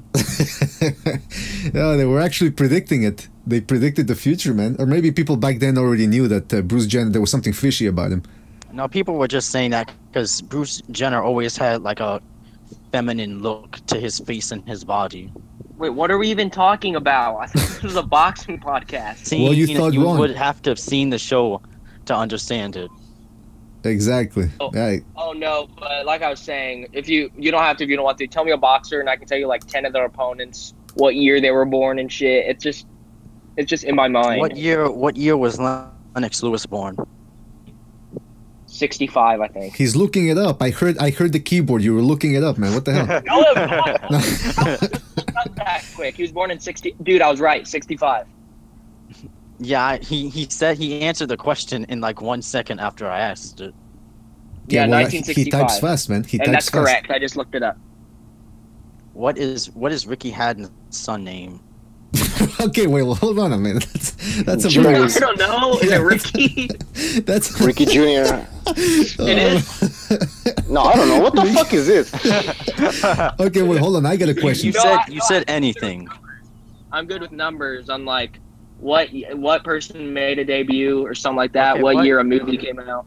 When did, like, everybody knows now Inoue just had a baby, right? Who? Who had a baby? Who had a baby? Wait, the monster. Oh, I don't know much about him. I just know they call him the monster. Yeah. You're obsessed with Inoue. No, I'm not. So wait, was It's there just, a... I follow him on social media, and he had a picture of him holding his baby. Dude, you Oh. know Golovkin had a baby? Golovkin's been had a son for a little while. No, Brett. Like on the Friday before the Canelo fight, he had a baby. Okay, but let's get down to the... No, that let's was get down Willie- to the real... That was Willie Monroe. This is an entertainment I swear tonight, to guys. God, he had a baby. Where you can ask him in an interview. He didn't want to talk about it though because he said, "My mind's on the fight. I'll focus on that once the fight's done." Did you see that picture of Golovkin wearing that amazing suit there? Oh yeah, he was... I'm The joking. wearing- What the fuck is this conversation? I'm joking. What the fuck is this conversation? This Okay, is guys, entertainment tonight. we gotta move on to the real question here. We gotta move on Okay, to the our real baby. question. The real question Ray, is- I'm sorry to Ray. No, Ray. Okay, just no, chill. the And the he real wanted to question stop talking is- about Golovkin. real question is, when is Manny Pacquiao going to fight Anthony Joshua? Okay, come on, man. What is this? September 13th. No, when is Pacquiao retiring? I'm sorry, I don't want to see him anymore. Hey, real quick, did anyone actually think he won against Jeff Horn? Because I actually thought Jeff Horn beat him. Yes. I had him winning. I didn't have a scorecard, but he just looked like he was winning. I had Yeah, it 7-5 for Jeff Horn. You can say I don't know shit about boxing, but I just thought Jeff Horn edged it a little bit. No, I thought low- Pacquiao clearly won. Wait, talk to Ray real quick because he's just real quiet and not talking about much. So Ray, what do you want to talk about? What are any of the fights coming up? Oh, no, let's talk about Anthony Joshua and the heavyweight thing. 'Cause I You just saw you. You just ask an him- FYI, the undercard stream for HBO's fights on Ring TV right now. Oh, they're started already. Yeah. Okay. So listen, guys. What we're gonna do is we're gonna go for another 15 minutes because I have to go because I said we were gonna do an hour and it's already been more than an hour. But let's do a couple of 15 minutes more. Like Ray said, I think the undercard just started streaming on Ring TV. Anthony Joshua's fighting next week, right? Yeah, next Yeah, Saturday. against Carlos to come. What do you guys think about that one? I saw your last video No, about come on. I mean, I would have rather seen Deontay him fight Wilder. Pulev. Dude, Anthony Joshua is such a beast. He's probably in my top 5 pound for pound, like number 5. You gotta have Golovkin number 1, then like Lomachenko 2, Crawford 3. I have Canelo number 4. You can hate on me about that. Then like Anthony Joshua, Mike P. Garcia might be 6.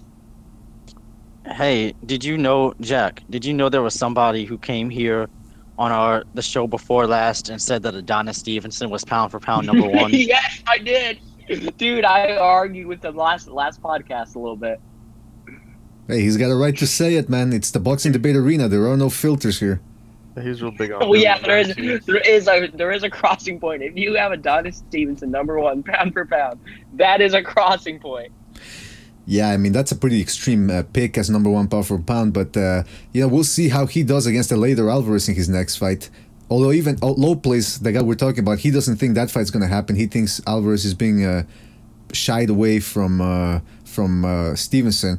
But Stevenson's a pretty good fighter, man. And that's what I wanted to say also because like he in the last podcast, he said that he doesn't judge necessarily based on resume because so many guys avoid each other that it's hard to judge who's really that good. But by that definition, in my mind, Terence Crawford really, if he would have gotten the bigger fights in the past, I think he could easily be number 1 pound for pound. I think if everyone was the same size, Terence Crawford could beat almost everybody out there. And I know that's an Golovkin extreme would thing knock to him say. out. I think Golovkin would knock him out. Well, you think Golovkin knocks everybody out, man? Is that good at higher weight class? I mean, Terence Crawford doesn't really fight anybody his size other than like Indongo. I think Dude, Ndongo's and people saying Crawford's #1 pound for pound. Dude, wasn't No. Dongo that good of a fighter? No, he was I'm a not saying- I'm club not saying fighter he's that number got one. cherry-picked by Troyanowski, and then he got a lucky one-punch knockout. But hold on, let's back it up. Because Let's it back was a it up. unification fight, so that's Yeah. what they put all this value on the opponent. But to be honest, like you guys say, Dongo wasn't that good, man. But let's back it up. I never said that he was pound for pound #1. I said he has the talent that if he would have fought the best, because he didn't get he hasn't gotten any big fights in the past 2 years. But I do think he's pound for pound #1 material. If in an alternate universe, in a parallel universe, he had the big fights, he could easily be #1. Because I mean, this guy, the way he handled Raimundo Beltran, I mean, Raimundo Beltran is no joke, man. Was that? Beltran. No, I heard you. But who? Oh, okay, it's like, yeah, it's true. Beltran is like a. I mean, yeah, he's a journeyman. Let's be honest. No, he's not a journeyman. He's, Yeah, what he's makes better than a Beltran journeyman. so Man. good? Well, contender.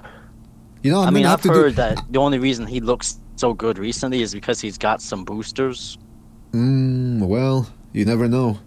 You never know about that. I think most of the top guys, I think there are on some boosters. If you catch my drift. Are we talking about the same thing, by the way? Yes. Okay. Beltran. Yeah. Oh yeah. He's definitely he's pissed hot, man. His piss is hot. So yeah, he's tested positive in the past. That's for sure. What would the comments say? I've never seen somebody brown nose a fighter so much. Jesus Christ, these dudes needs to wash Triple G's face, feces and anus hair from his face. Who are you talking about, Pig Long? Are you talking about Reverse New or about me. Jack? I think we're talking about Jack, man. That's probably talking about me. Yeah, I think they're talking about you, man. Well, the thing is, even Jack even admits he's fucking biased. Like, he doesn't I'm not even hide that- it. He's I'm like, not oh yeah, that he's like, yeah, I'm biased.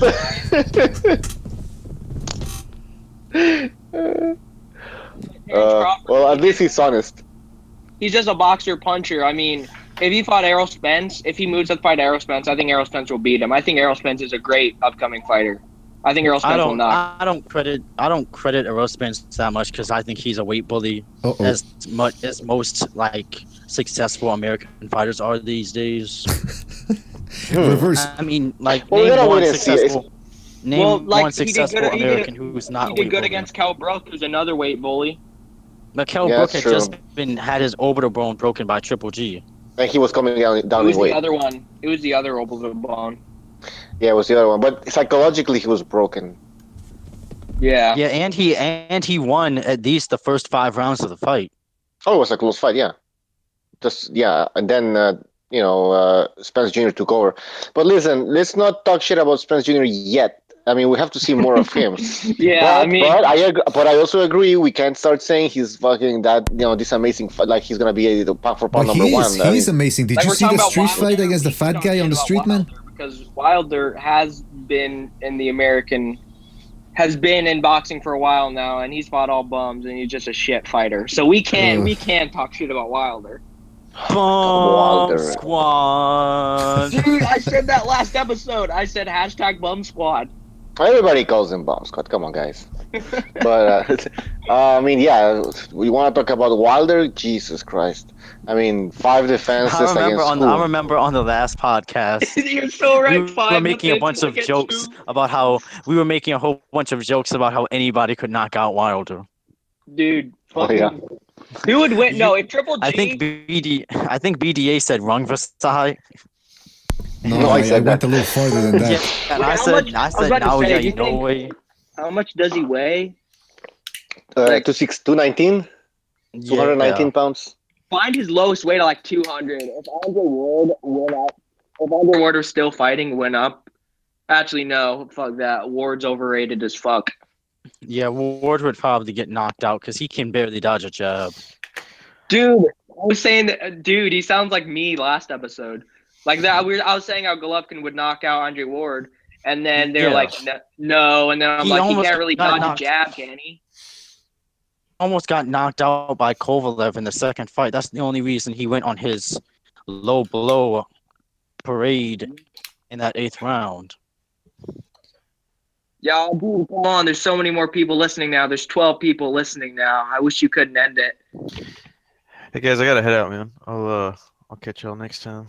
Oh, I see you, man. All right. Have a great night. All right, Ray, thanks for having joined us. And just as he's leaving, Low Place is in the house. Low Place, how are you, man? Oh, Jesus Christ. Oh no! This is the dude that had Adonis Stevenson #1 pound for pound. That's right. And somebody here was you mentioned his. Now you confront him. Yeah, now you gotta confront him, man. You can't talk behind his back. You gotta confront him. Everyone's just quiet now, like, nah, I'm good. I'm letting Because you this guys guy talk. speaks his mind, and I He's a have a lot of bad man, respect yo, for Adonis. Adonis Stevenson is a bad man. I mean, I don't know if y'all just watched ZZ versus Burnett, but I was napping on that fight. I cared about it, but I just got too tired during the day. Did y'all catch it? No. No, I Isn't didn't catch HBO that supposed fight. to be showing that fight?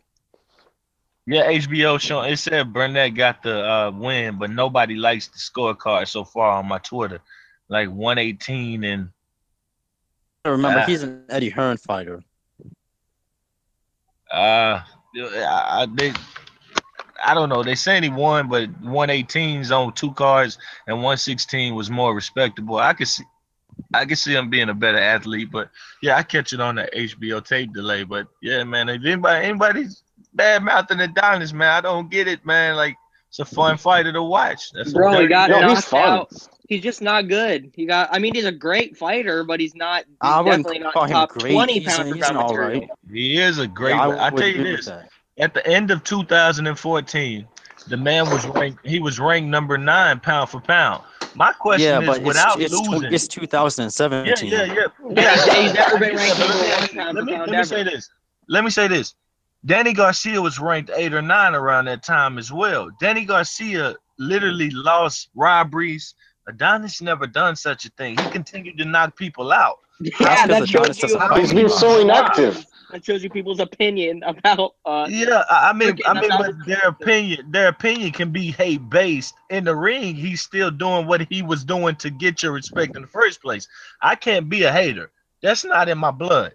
I don't have the ability. I don't have the ability to make a hateful opinion when I see. Unless it's Deontay Wilder. Huh? Nobody hates anybody. Nobody hates anybody. Just criticism. And people criticize Adonis Stevenson because he's been so inactive and fighting less than stellar opposition. Let's be honest. Well, even when he was active fighting 2 times a year, they taking him off the pound for pound list. So it's more than just saying, hey, the activity. And also, if we're gonna judge inactivity, we have to look at guys like Keith Thurman, who I think have less stellar wins than Adonis Stevenson throughout his career. Well, Who did he? Somebody just commented. Okay. Who did? So Danny Garcia, who never really did anything at welterweight, is a better win than Tony Bellew, who's a former cruiserweight champion now, and fighting at heavyweight right now. I'm sorry, I can't go there. I can't do it. Tony Bellew beat though. Do you rate Tony Bellew that high? With 2 legs. Go ahead. Who is Tony Bellew beat though with 2 legs? The man beat Cleverly at cruiserweight. He beat the Cuban at cruiserweight. Knocked him out. Win his world title. He's not Cuban. Yes, he is Cuban. The guy beat. Did Bellew? Cleverly, come on. Title at cruiserweight. Danny Garcia did not knock out the guy he fought at Robert Garcia at 147. He didn't do it. But it's fair to have Adonis Stevenson number like 10 pound for pound or something, but he's definitely not near. Okay, let me ask you. Do you have let me discuss some names that I have problems with on the pound for pound list. Do you have Mikey Garcia on your pound for pound list? No. I mean, yeah, why I don't know why I said no. He's like number 6 or 7. Okay, No. how is he what win I think he's not. Brawner is Mikey his best Garcia- win. Mikey Adrian Garcia has Broner. done nothing since he really came back. He's Adrian been Broner just is a basic fighter. There you go. How is he there? But He I took would 3 take years his off spot his and give career. it to Jorge Linares. I wouldn't give it to him neither. I wouldn't mean, give it to him. I mean, Why it's just I have 7 people on my top 10 rated. I don't have 10 people rated because He I doesn't don't have feel Golovkin on his list, but he has Adonis Stevenson. Okay. Low place. Where do you rate Adonis Stevenson in your pound for pound list? He's on my list at number 1.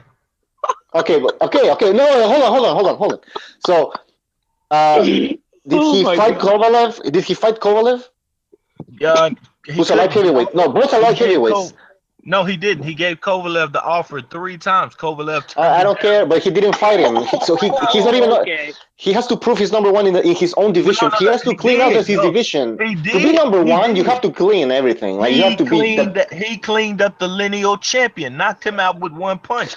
At that point, before Chad Dawson had that fight, he had just been weight drained and knocked out. No. At that point, he is now the number 1 man. Hey, it's the same way. No, I agree. I agree. Who said they agree?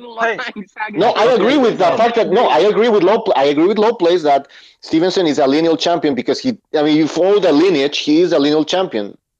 I can't help that. It's not me being a fan. But, I mean, that's if you're doing it by technically I can't argue with the fact that he is recognized as the lineal champion. And I agree with that. I don't agree he's the best light heavyweight though. No, I don't. My bad. Makabu is not Cuban. He's a South African, but that's who Bellew knocked out flat. He's so racist, man. So racist. And what I must say is Bellew, I picked, like, people were hating on Bellew. Hey, I was telling them, hey, it's too heavy. He's going to get beat. He's going to tire. And look what happened. I mean, Adonis Stevenson didn't let this man sit in the ring 4 rounds. Lost his leg. That's what you do when you're heavy and you really wild. That's what happens. Bellew made him throw those wild swingy punches, missing by a mile. That's what happens when you're wild. If you go box, you get tired. You have much more chance of an injury occurring, and that's what happened. The big heavy man looked like a fool and he injured himself. We're talking about David Haye, who was inactive for fucking years, man. It's a very overrated. Actually, no, he fought like 2 people and knocked him out like 1. Yeah, but that still went up to heavyweight. After you're 175 pounder, after you've been knocked out at that weight, and you still got to win. That not only a win, you knock the guy out. That's impressive.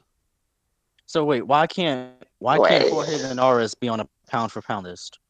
Crolla, come on, man. He did he knock Crolla out? No. Did he knock Anthony Crolla out? He didn't. That's 12 rounds. Hey, I got a question.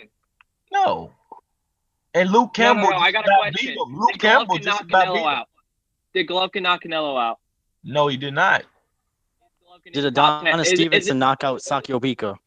Nobody knocks out Sakio Bika. Go look at the resume. Go look at No. A lot of people is in top 5 pound for pound on what do you call it? Well, what's that? Rational people's list. On anyone that has a rational mindset. I'm rational. I just hold you to a very high standard to make that list. It's like it's not 10 people needed. Golovkin's not a high standard. Best win maybe Mark Mary. Well, now that he fought Jacobs, and I really don't know who won the fight. Like, why do I have to pick a guess and choose on my pound for pound list? Like, hey, I don't know if Danny or Canelo won. I mean, Golovkin won. I'm just gonna throw Golovkin there because it was close. No, pound for pound fighters separate themselves, in my opinion. He did not separate himself. And has Golovkin gotten knocked out? No, he never has been. Adonis Stevenson has. I don't think that's not what I'm rating. I'm rating when you become a champion, when you show your best and you beat the best. All Golovkin has to do is get a high quality win without the ifs and the questions around it, and he can. Dude, he schooled Canelo, and no question he won that. Besides the terrible. Look, man, that man got hit a lot. I was not happy with either man's performance. Wait a minute. Wait, so you do know that Adonis was knocked down by Fonfara? No, he wasn't knocked out. He was knocked down. Knocked down. That's what knocked down. Yeah, and he was beating him up. That's as a champion. He basically gassed himself out, got back up, and beat him up some more. That's basically what happened that fight. He was hit and he was put to the canvas. I mean, a pound for pound fighter can go down. I just need you to have. I need you to have victories that I like and respect, that I can make a case for. Not Martin Mary's. You respect the Martin Mary. Dude, that's like him fighting freaking 3 years ago. That's different. Who is it? Dawson and Tony Bellew. That's it, no? But he's still hurting the same. Anybody gets in the ring with him gets hurt. You think Thomas Williams Jr. is better than Curtis Stevens or Martin Murray? Yes. I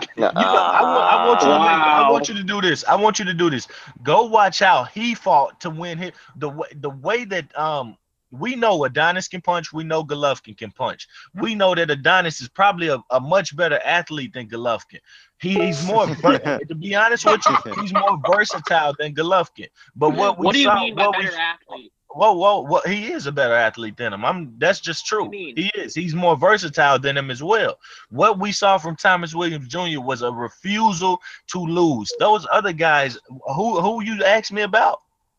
David Lemieux fought as if he didn't have no effort. He wanted to eat the end of a jab all night. Thomas Williams Jr. He just got his ass kicked. He clearly tried. No, it's a difference by having no effort during that ass kicking. I can't respect that because he tried his best. No, he didn't. No, he didn't. Reverse. I think he did. He clearly tried his best. No, okay, so you do know that after that fight, Thomas Williams Jr. went and got knocked out by Marcus Brown, right? Yes, he did. He got hit while he was on the ground. I don't care what anybody says to me. Marcus Brown is an Amero bum. No, whoa.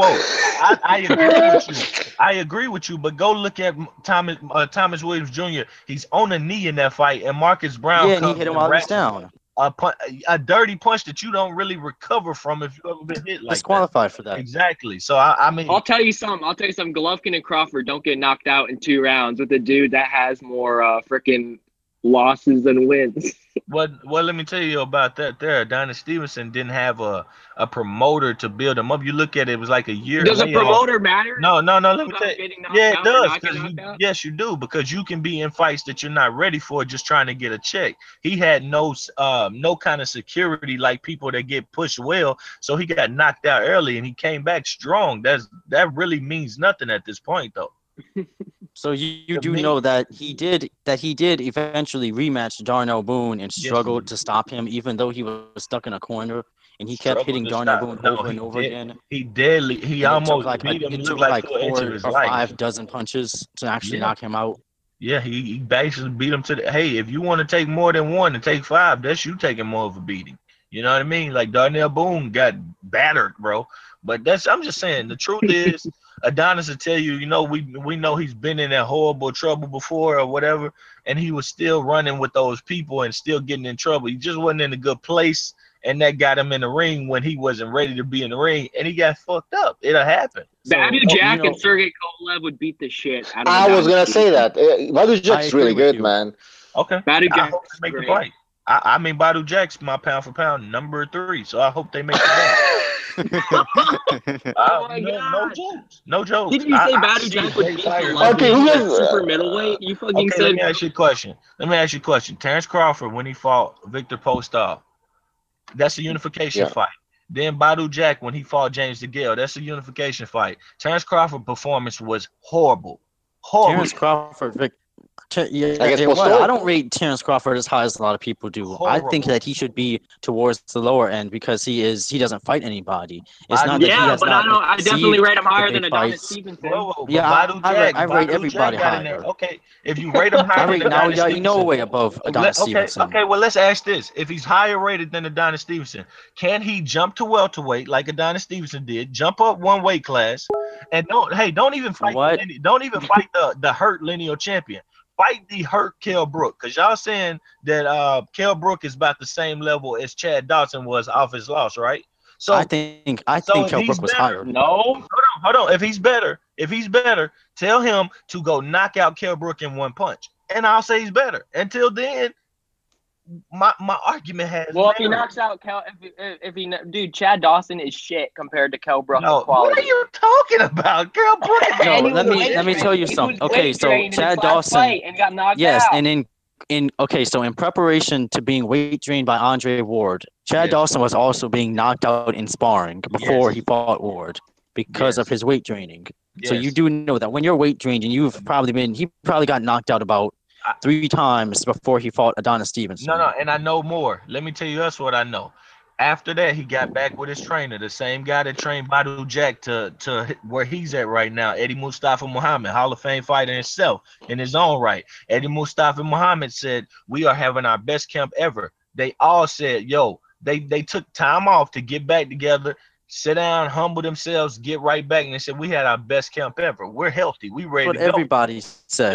Nobody's gonna say training camp was No, terrible. they did. No, Dude, you can't if- say hey, that's what they're if gonna Adonis say. Stevenson Whoa. How beats can you say Sergey that's what they're Kovalev- gonna say when you just mentioned that they were admitting they had a bad training camp during the training camp when they led up to get knocked They out? So said they're that not gonna say after that. the fight. No, we knew that going into the fight. I knew it going into the fight, going into the Ward Dawson fight, that he was out not healthy.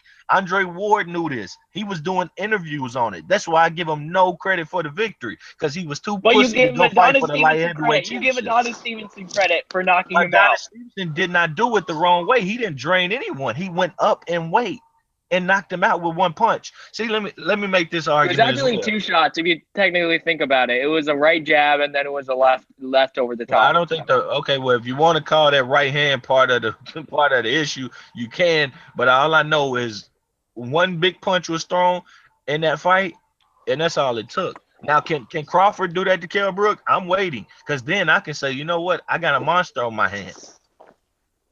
So you think a move up from 140 to welterweight is the same as super middleweight to light heavy? Yes, it is. Yes, it basically is. Well, I won't disagree with you, but I mean, so who did Adonis fight? How many great high-level fighters? Like, we're not counting Bayu because he's not a high-level fighter. Oh, that is so wrong. You're taking credit from a man. I didn't even know who that is. You're taking credit from a man that moved up 25 pounds and knocked out a cruiserweight. When did he move up 25 pounds? 175 to cruiserweight. That's 25 pounds. He didn't fight him at cruiserweight. He did fight Makabu at cruiserweight, the WBC championship on the line. No, at cruiserweight. Adonis didn't fight anybody at cruiserweight. Okay, no, he's talking about Bellew. You're taking away from Bell. You're taking away from what he did to Bellew. Other people don't seem to be able to do that. You're taking away from that. So did he fight at cruiserweight, then go to light heavyweight? Who was that? Who are you talking about? Bayu. No. Bellew was fought a light heavyweight. He was a career light heavyweight. And then after he lost to Adonis, he moved up. Yeah, after he got destroyed, yes, he moved up and he KO'd Makabu in a fight he was not meant to win. Hey, BDA, what are Makabu's accomplishments? He beat Cleverly as well at cruiserweight in the Wait, rematch. everyone, stop talking. Come on, Cleverly. You asked me Makabu's accomplishments. So you know that Kovalev and Badou Jack knocked out Cleverly. I do know that.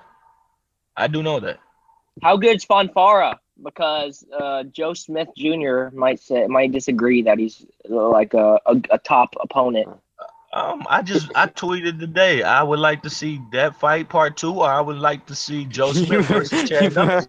I would like to see first round knockouts, man. You asked me who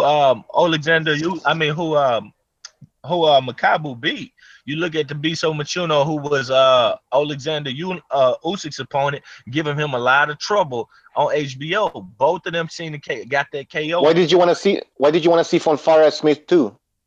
Rematch. Why? I just felt like, to be honest with you, it gives me more take on both. Can he redo that? But now, today, like even after the Stevenson knockout, but did you ask? I'm not sleeping on Fonfara because he's only 28 years old, and I get it. Okay, but sorry to cut you off, but why did you ask the same thing for a rematch after Stevenson knocked out Dawson so quickly? Yeah, they were ready to give him one. Dawson sort of wasn't ready to do that. See, so you rate that win very highly, but then you didn't want to see a rematch to see if it really wasn't a lucky punch or something like that. I didn't have a problem with a rematch. It's simply that. But it didn't take place. It didn't happen. Much from Dawson about a rematch after that. I didn't get much about it.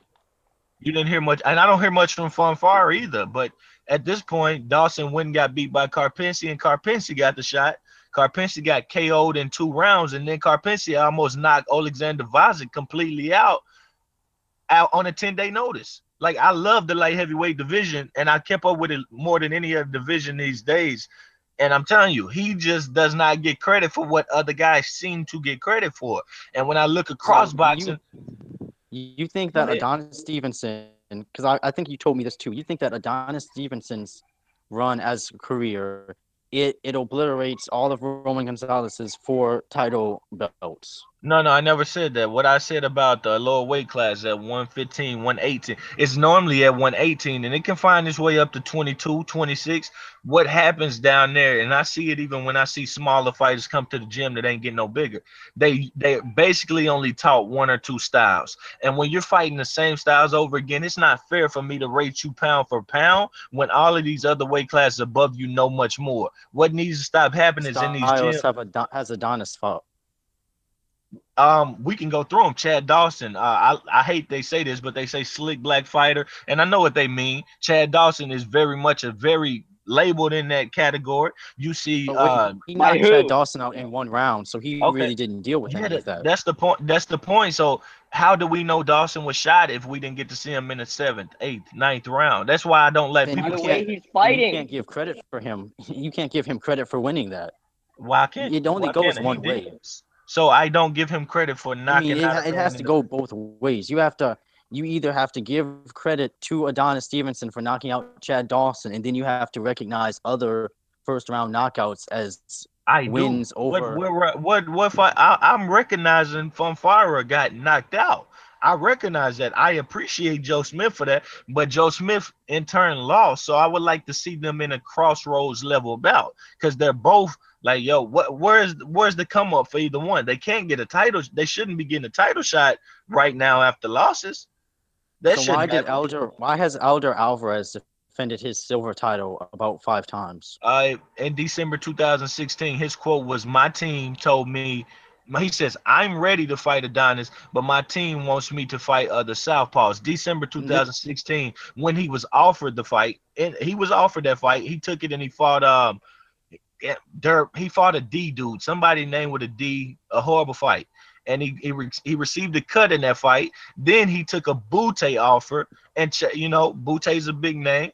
He's a southpaw. He took that fight. I can't really blame him, but at the same time, I wish the WBC would have told him to move on, because at that point, you're holding up other people when you're using your mandatory status like a bargaining chip. Mandatory status is not a bargaining chip. The IBF, if you try to bargain, they will kick you out the spot and give it to somebody else, and they're the only people that do it right. Eleider Alvarez has been the worst mandatory I've seen in a long time. He has no Earl Spence about him. he has no what's the guy's name that just got knocked out, but he was the mandatory and he took it at 154.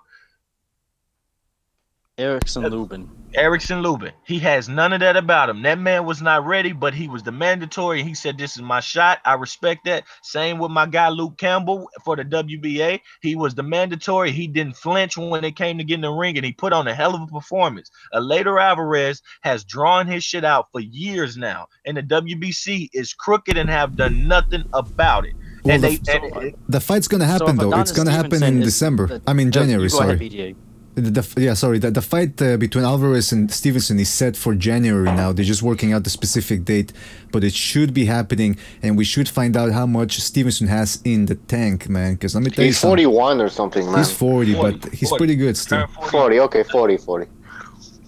And that just gives more clout to what I'm saying. If he's still doing something to these people at 40, now can he get beat any given night based on that?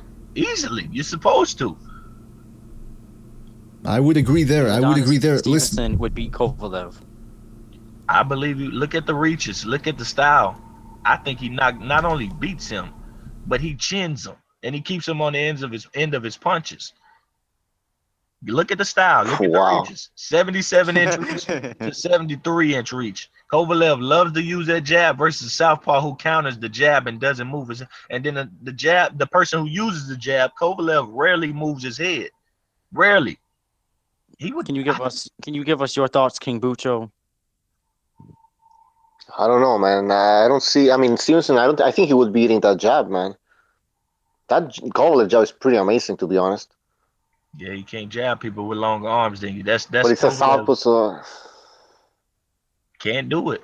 You can't do it. You cannot jab away at people who have longer reach than you and have ridiculous timing and power and good feet. He's not just standing there. You have to work. He makes you set your shots up. If you just try to force yourself, that's when you're going to get knocked out. That's when it's going to happen. So why did Adonis only fight 1 time this year? Early January 2017, you had Joe Smith turn down him coming to New York to fight in Nassau Why Coliseum. is he trying to fight Joe Smith? Joe Smith was just coming off of Bernard Hopkins knockout where he knocked him out the ring and he beat Fonfara. I believe people actually were calling for that fight. They were, to be honest with you. That's why Kovalev and Ward were taken up. So it's a good in-between fight. It's a guy who's, man, this man literally knocked B-Hop clean out the ring. It was a beautiful knockout. So Wait a do you minute. think Adonis Stevenson has never ducked anybody? Why do you think Also Stevenson a fat. superstar? Why do you think No. he's a superstar? They're avoiding him, so there's certainly not a payday there. I mean, What is not a payday? Stevenson. I mean, if you're Joe Smith, and I mean, wouldn't you want to fight the champion and get some money? I mean, I don't. Lineal champion. It's chance for a lineal championship. Instead, he turned it down to fight on the HBO undercard and get his jaw broken. That is Yeah. nothing but. So what That's makes nothing but karma. What makes Adonis Stevenson's lineal title so credible? That's the only thing that should be credible in sports. It's the #1 spot. We shouldn't go. I remember you saying that the lineal title didn't matter because the Ring magazine doesn't know what they're doing and they don't know how to rank people. No, lineal title and the Ring magazine are two different things. The lineal title's been around since boxing in the 1800s. The Ring's been around since 1920. Hey, sorry guys, I've been gone for like 5 minutes. I got some donuts and some hot chocolate. Good to know. Good to know. Yeah, I know. Alright, so you can't say the Ring and the lineal. They're not the same thing, none whatsoever. The Ring is a body that has its own belt, but it's not the lineal title. You can't lose a lineal title in the what makes the lineal title so great for Adonis? Who It's has great held for it? anybody that's the lineal champion. You won it. Now other guys have to go get you. If they are refusing to go get you, they are refusing to fight for the #1 spot. Then I can't give it to them by way of saying, "Hey, you fought somebody around him." So you That's think not how it that works. you think Thomas Williams Jr. is better than Isaac Chilembo? I mean, simply look at how they fought when they had the chance to beat a man, right? Isaac Chilembo shit to show up, man. Thomas Williams Jr. went for it. It's not about who's better. If you're not coming to fight, anybody's better than you. Chilembo was just running all night long, man. He wasn't just Hey, running, man. bro. And let me tell you something. If you get knocked out in 2 rounds by somebody who has more losses than wins ever in your career, you will never be a top 1 pound-for-pound fighter. Well, no, I disagree because you can improve. That's horrible. You can improve. That's horrible. That's just better, ridiculous. It's like saying Lomachenko's never gonna be great because that's a little loss. It's like, Yeah, Well, he Bernard can get knocked out in 2 rounds. Bernard Hopkins lost his second fight. Bernard Hopkins lost his second fight, and he was universally pound for pound That's #1. his first for fight, years. and he lost majority decision. He didn't So, get knocked yeah, out I in mean, 2 rounds. I lost. no, that's a good point. When was Bernard Hopkins born? I lost. But it was a good And, fight. and the Darno Boone fight wasn't Adonis's first fight. He So was a couple fights. Pacquiao got knocked out and improved. Which one? Yeah, Dude, he was like 15 years old, and one of his knockouts was like a guy. No, you can't make these excuses. You can't make it. It just happens. People are not as protected, or they He didn't was even freaking protect 15 it. years old. It's not Adonis even was a grown protected. man. He was small as Okay, fuck. True. It does not matter. But when you don't have a promoter and you just taking fights to make money, it's eventually it might catch up to you. And that's just what it is, man. And by the way, you talking about the guy who knocked down Sergey Kovalev multiple times, knocked down Andre Ward multiple times. Well, Sergey multiple He times. only knocked. He did not. He They only got knocked up, they down got Ward up. once. Yeah, Yes, they all got what I'm up. saying is he's not a horrible fighter. He's just one of those guys that had no kind of promotion. Yeah, Nobody he's a supported C-level him. fighter. No, he would have been more. He would have been better than that had he had some of these promoters bagging him and protecting him the way they do other So right fighters. now he has Al Heyman as his promoter, who is one of the guys who can get you a fight that you want. But at the moment, he hasn't fought anybody really since Chad Dawson. Chad Dawson is probably like his best That's not friend. true. That's No, not, he hasn't fought anybody ever. Okay, so I tell you this. Pacquiao was Adonis's mandatory. Pacquiao turned down the 50-50 offer was all he was taking. The man didn't give Kovalev 50-50. He gave Kovalev $3.2 million to his 2.75. He told Adonis 50-50 or nothing. How is that Adonis's fault that he's telling you you have done nothing in the ring in multiple years? Butte just about beat you. At the end of the fight, Butte almost knocked him out, in my opinion. So So you do nothing, and you're willing to give the non-lineal champion a better split than the lineal champion. That sounds like some Pascal seems jealous. Pascal fills more seats. I don't care. Okay, he Like feels more than he feels. Yes, agree. He feels more than Kovalev as well, but he gave Kovalev a higher split, a better respect as a champion, 60-40. But the thing about Jean Pascal is that he fought Sergey. But Jean Pascal at least fought Sergey Kovalev. It's not like he ducked and he fought some motherfucking useless guy. Whoa! Since when? Since on HBO, Kovalev had to fight on the man's undercard to even get known. That's the truth. Did he have his belts then? He had one belt, WBO belt. He took the Hopkins fight. They took the fight in the States, and they didn't sell jack shit. They didn't sell. They can't. That's why Pascal even told Kovalev he can't sell in the States. So he runs up here to Montreal and he flips my people off after he made his highest payday ever because he has no class. Pascal was pissed. How many seats does Adonis sell? Adonis did his highest four. His highest number at this time. His highest number was 10,000 versus Tavoris Cloud. That was his highest number. In Montreal. Yeah, he's an immigrant to Canada. He's not Bute. He's not Bute. This is a minority immigrant. Bute is an immigrant. By the way, can we roast Adonis Stevenson real quick? That like all of his fights are in like Canada. Can we just roast him real quick? Hold on. Wasn't Tavoris Cloud? Yo, let me tell you, I live in Montreal, and a lot of taxi drivers don't respect fucking Adonis Stevenson, man. Yeah. And I don't know why, but the taxi drivers they talk shit. Adonis they hate him in Montreal. They really hate him in Montreal. They don't like him, man. Okay, but I gotta say something here, guys. I gotta say something here. Wait. Somebody in the comment section said, "Tell Low Place to slow it down. He's annoying as fuck." Well, who said that? Somebody else said, We got some haters. People don't like the fact that I'm not what they're used to. I'm not gonna tell them the truth. I'm gonna tell them the truth. Dude, I made a comment that this dude Low Place is on crack. Low Place is a fucking retard. Okay, but hold on. First of all, that's just what we get. That's just what you get. We get reality here. This is the BDA Boxing Debate Arena, but the first thing that comes here is respect. All right, people. So with the name calling, let's slow it. No, but everybody can say. Everybody can say whatever the fuck they want. This is Boxing Debate Arena, man. Like it's okay, it's a-okay, but the same people don't understand. I'm not being a fan. I'm making boxing better for you by telling the people you're making boxing better by telling people Adonis Stevenson go for lineage. No. What I'm telling you is go knock him out and shut it up, and the next person will be the lineal champion. I agree with that. My pound for pound list is a subjective list like anybody else's, but my pound for pound guy is. I want to hear. I don't. Okay, so you said one. Nobody else. So wait, you said one is Adonis. You say two is Terence Crawford. Three is Badou Jack. Number two is Alexander Usyk. Okay, well, you know what, guys, we gotta, guys. What's that? This whole pound for pound thing, it can go both ways. Everybody has their opinion. 4, 5, and 6. I have like Crawford. I can mix and match them right here at this point. 4, 5, and 6. I can mix and match Crawford, Spence, and I believe Thurman. And then 7 Spence on your pound for pound list. Yes, I do. Earl Spence is a bad man. He is ducked by everybody at that welterweight division. No, I said that's because he's not a welterweight. Keith Thurman. Keith Thurman has a hard time understanding why he has to fight like a middleweight. I can't do all this.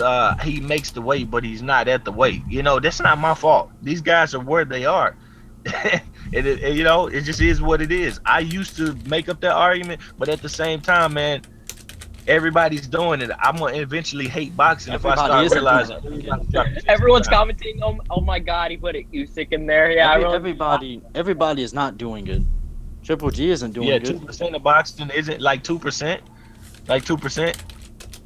Come on, man. Jorge Linares isn't doing it. 2% about. Give me 2. Like I called them the 1% back in the day, and it was literally 1% of boxing that was not dropping weight. And I mean, it really just don't matter. They're making the weight. At the end of the day, they're making the weight. That's all. You think that Kell Brook? You think that? Okay, so you think that Chris Algieri and Kell Brook is enough to put you on the pound for pound list? The way he dominated them, Manny Pacquiao could not stop that man. The way he got in there and hawked him down, and showed a complete skill set that Manny That's lacked. because when Chris dominated Algieri him got his with knocked down, money so they let him You get look back at how up. Keith Thurman. You look at Keith Thurman supposed to be a great fight. He had to run from Bundu, repeat. Earl Spence stepped to him and got him out. Wait, if he ran from Bundy, then how was he in your top? Yeah, top 10 that's what I'm saying. round? That's why I don't. That's why I have not in the top 1, 2, or 3. But I can't negate the fact that he went in there with Porter and he went to flat out war. But I So, I wait, have. so you is- don't have Golovkin on your list. He was Is high. Rigo in your list? No, Rigo's not on my What list. about Lomachenko? Lomachenko has not fought. I'll tell you what Lomachenko's doing, and you can go look at anybody on my pound for pound list. Lomachenko, his best opponent was meant to be Nicholas Walters. A year layoff before that fight for Walters. That's not what I'm interested in boxing. Now He had a layoff now you're about to. Rigo hasn't won a fight in a full year. He hasn't won a bout in a full year. Yeah, I don't think that 36 Rigo is coming up anything. I don't think Rigo should be on anybody's pound for pound No, list. I'm talking about what do you want credit? What's the victory that you want credit for? Roman Martinez? You want victory? You want pound for pound credit for Jason Sosa and not Kell Brook? No, that ain't how it works. That ain't how it works. Oh my! So God. you think Jason Sosa and Kell Brook are at about the same level? You said what?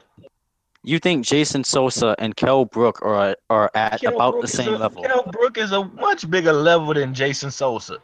I agree with you. And that's, to me, that's Lomachenko's best win. Jason Sosa. Now what? No, his best win's Nicholas Walters. No, okay. So find me somebody else in boxing. His best win is a combination of, like, he doesn't have one distinctive best win. Find me an opponent that is getting pound for pound credit for fighting somebody that has been on a year layoff and they haven't been. You find it for me, and I'll stop making that distinction between Lomachenko. But I don't support that. So you think 1 year layoff kills boxing? Give me that again. So you think a 1 year layoff is worse than being knocked out in your last fight? Yes, but let's put it in let's put it in context. Let's put it in context. In this context, you'll see why it is. Chad Dawson went back to where he started, where his trainer got him to the top. He went back to him, took the time out to be humble and to get back in shape. He took 8 months to sit down and get back in shape. Nicholas Walters literally was upset with boxing and not getting fights. Was only training 2 months before that fight when they told him he got the fight. We saw the man. I got more. So an 8-week training camp isn't enough. Hold on. We saw him in the picture, fat, bloated. Not if you're fighting the pound for pound best. Nobody is going to beat Floyd Mayweather taking 10 months off and then doing a 2-month training camp. Ain't gonna happen. It's not gonna happen. He only had a layoff because the top rank. Who's the head of Top Rank? No reason. It's no reason to sit him out. There's no legit reason to sit him out. He's a knockout artist. Top Rank is who? Bob Arum. Yeah, because Bob Arum was trying to offer him fights, and he didn't want to fight anybody. No, he tried to offer Lomachenko. Lomachenko was at he tried to offer Lomachenko the bigger split, and Nicholas Walters simply said, "Yo, he should receive." Whoa! He has more losses. He has less fights. He had Nicholas Walters. He has 3 times as much as notoriety. No. They were doing the same numbers on HBO. Same level numbers. A fair deal makes fair fights. Let's not forget that. They should have made the fight. And if Lomachenko clapped his ass up that way, I would be riding him just like you are. But I cannot let them do boxing wrong and make it wrong for the fans. Fuck it up for the fans. Let me tell you something. Okay, so Nicholas Walters in the first fight, he was receiving, such and such amount of money for a unification fight. He actually took less money the second time because he was set out and starved. Deal. That's why that happens, bro. That happens. Bob Arum's no idiot. They should have a 50-50 deal wouldn't have hurt any of us. It would have made the fight much quicker. Instead, they told Lomachenko, "Hey, here's the big money," and Nicholas Walters, eat shit. I thank you for the work you done. Eat shit. I can't deal with that. Let's stop acting like Bob Arum don't got a bank. Let's stop acting like Bob Arum doesn't have a bank and like Lomachenko was a superstar at that point in time. He was doing struggle numbers on HBO and struggle numbers at the venue as well. Him and Nicholas Walters were equals. They should have had a 50-50 fight. And wait. Okay, so let me get this straight, though. So You do not have Gennady Golovkin or Vasyl Lomachenko in your pound for pound list, No, but you have Adonis Stevenson. Yeah, And there you Errol have it. Spence. I have Errol Spence. I have Alexander Usyk. I have Terrence Wait, Crawford. so do you think that Errol Spence is better than Triple G? Errol Spence at this point, the way he beat up Kell Brook at his original weight, and he's just a better athlete and aggressive, just like Triple G. He's a better overall boxer than Triple. He has more to his tool set. Triple G doesn't have much in the tool set. He's just aggressive and mean. That's just my opinion. Triple G can't box, but his amateur record's 345-5, and he has a even you do know. Let me wait. Even when he lost in the Olympics, you saw what he was: a come forward, aggressive, throw a lot of punches. That was a robbery, dude. Wait, I would just like to point something out. Errol Spence didn't even medal when he went to the Olympics. This is the pros. I'm not really worried about that. This is the pros. He's looking you like can't the say, better guys, fighter. That one guy with a silver medal is better than a guy who couldn't even win the bronze. No. It's the pros. I mean, it's a list as long as here to fucking how Canada. How many times has Errol Spence outboxed somebody? Who did medal that might be better than people who did medal. You know what I mean? That it's just who medaled in Gary Russell's class? I bet you Gary Russell's probably more proven than them, and I don't even really. Yeah, he did. In Gary Russell's class. The Olympics, somebody got the gold medal, but where are they today? Yeah, where are they today? Who got it? I'm not sure. Who got the gold medal? But what you're saying, to my knowledge, medaled. That's not what makes you great. That's just an accomplishment for there. Then you have to go to the pros and look like something, beat the best fighters. And I feel like Errol Spence, what was his 25 fights? He already has a better divisional win than Golovkin does, and it's more. Wow. You do. Wait, wow. So wait, I think you forgot that Golovkin actually beat the exact same guy. He brought a guy up 2 weight divisions. Whoop-de-doo. Wait, you do? But earlier I told you that Errol Spence comes in the weight at least like 162.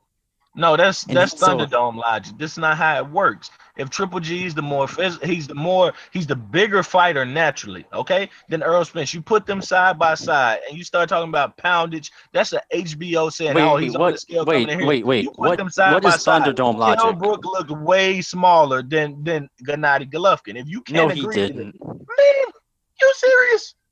Are you serious? Yes, he did not look. When I show people that fight, they say they look at the exact same size. That's ridiculous. He actually weighed more than Gennady Golovkin. Golovkin's back. His weight. No, that's ridiculous, man. That's ridiculous. Is this the Golovkin fan I'm talking to? The one that brings him up all the time? No, that's Jack. That's Jack. Okay. Okay. Yo. The pictures in the ring show Gennady Golovkin. Kell Brook looks like he got muscle, but Gennady Golovkin is showing I'm filled out and I'm looking like mass at the weight compared to you, man. Dude, freaking Kell Brook the was weigh-in photo. First 5 rounds, and Triple G. No, he was not. Triple G straight up brawled with Kell Brook. In my opinion, didn't win many rounds. He wasn't even trying. Kell Brook didn't win many rounds because he couldn't sit on many punches. He was getting bullied around the ring. Now, he lost the first 5 rounds. He was trying, want to clarify what repeatedly broken down. What is Thunderdome logic? What's where y'all keep doing this? Hey, so and so weighed this, but truth is, people are filled out at the weight where the other guy can just put on ineffective weight. Kell Brook had a bunch of ineffective weight on him, and he was still much smaller. So if Vladimir Klitschko figures out a way to make 175, would you give him a credit and make him a great light heavyweight? No. 175 and was knocking everybody at light heavyweight out. Well, if he start knocking people out, then I can't go by what's not happening. Kell Brook never knocked out a 160-pounder a day in his life, neither a 154-pounder a day in his life. He refused to fight a Charlo. He basically Hey, how many fights did he have at 160, dude? How many fights did Kell Brook have at 160? Real fights, top level fights, absolutely 0. Yeah, and then you're saying how many fighters has he knocked out at 160? Yeah, 0. What about him? What does that mean though? So wait, so how many? Has Kell Brook knocked anyone out at 160? Yeah, he hasn't. That's a bad thing for Triple G. He shouldn't have been fighting you. You shouldn't. You know, it was nothing but a money grab. It was a Chris circus Eubank money Jr. grab. bitched out. Okay, so I would just Cal like Brooks to said, "I'll I would fight just him." like to make everybody so low plays. He said that Errol Spence is better than Triple G. Yeah. Yeah, my opinion, he is. He's a much better fighter. He's a much better division as well. Now his Wow. division is getting better. I'll give you that. Triple G's division is getting better. The additions to it, Canelo came to it, Charlo came to it, Andre came to it. He's getting better competition now. Okay, question. We'll What's a see where better it goes what's a from there. better win? Fonfara or Canelo? So Canelo, you're giving him a Canelo win when you literally saw the fight end in a draw, and he got hit a lot. He got hurt to the body Hey, a I got a lot. question. Yeah, but Who it won wasn't a that draw. fight? Who won that fight? It Triple wasn't a G draw. clearly won that fight. I have no reason to go back and rewatch it. I seen them stalemate each other. Come on. Fonfara knocked down Adonis Stevenson. Fonfara sure did. Fonfara is a much bigger man than Adonis Stevenson as Adonis well. Stevenson tasted the canvas. Okay. So basically, Triple G's never moved up a weight class like Adonis Stevenson. You're refusing to accept that. He's much bigger. He's much smaller than Fonfara. Bro, and he beat him up the entire fight. Super middleweight, he'd beat Adonis Stevenson. Who would? Golovkin. Well, hey man, all this if let's throw it out the window. Let's tell you, man, to make those moves. Don't be his Abel Sanchez here. Tell him to do it. Let's not if and maybe to do that. Hey, let's make him do these things. He didn't do these things, so let's not if away here. I feel like we're ifing a little too much when all he has to do is put on 8 pounds. And I don't have trouble giving Golovkin credit. If he would have KO'd Canelo, I would have said, okay, he can get in my list. Beat up on a Charlo. Know that he didn't do Canelo these was at least in the high 170s or low 180s. Golovkin won't be the first person to face that kind of task and win or do his thing. He wouldn't be the first. He won't be the last. And I don't know if that's legit or true or not. I'm just letting you say that because I really haven't. Those things at the end of the day, you're fighting at the weight class you're fighting at. You're picking it, and if they're coming in big, they can do that. It's in the rules. Only official weights matter.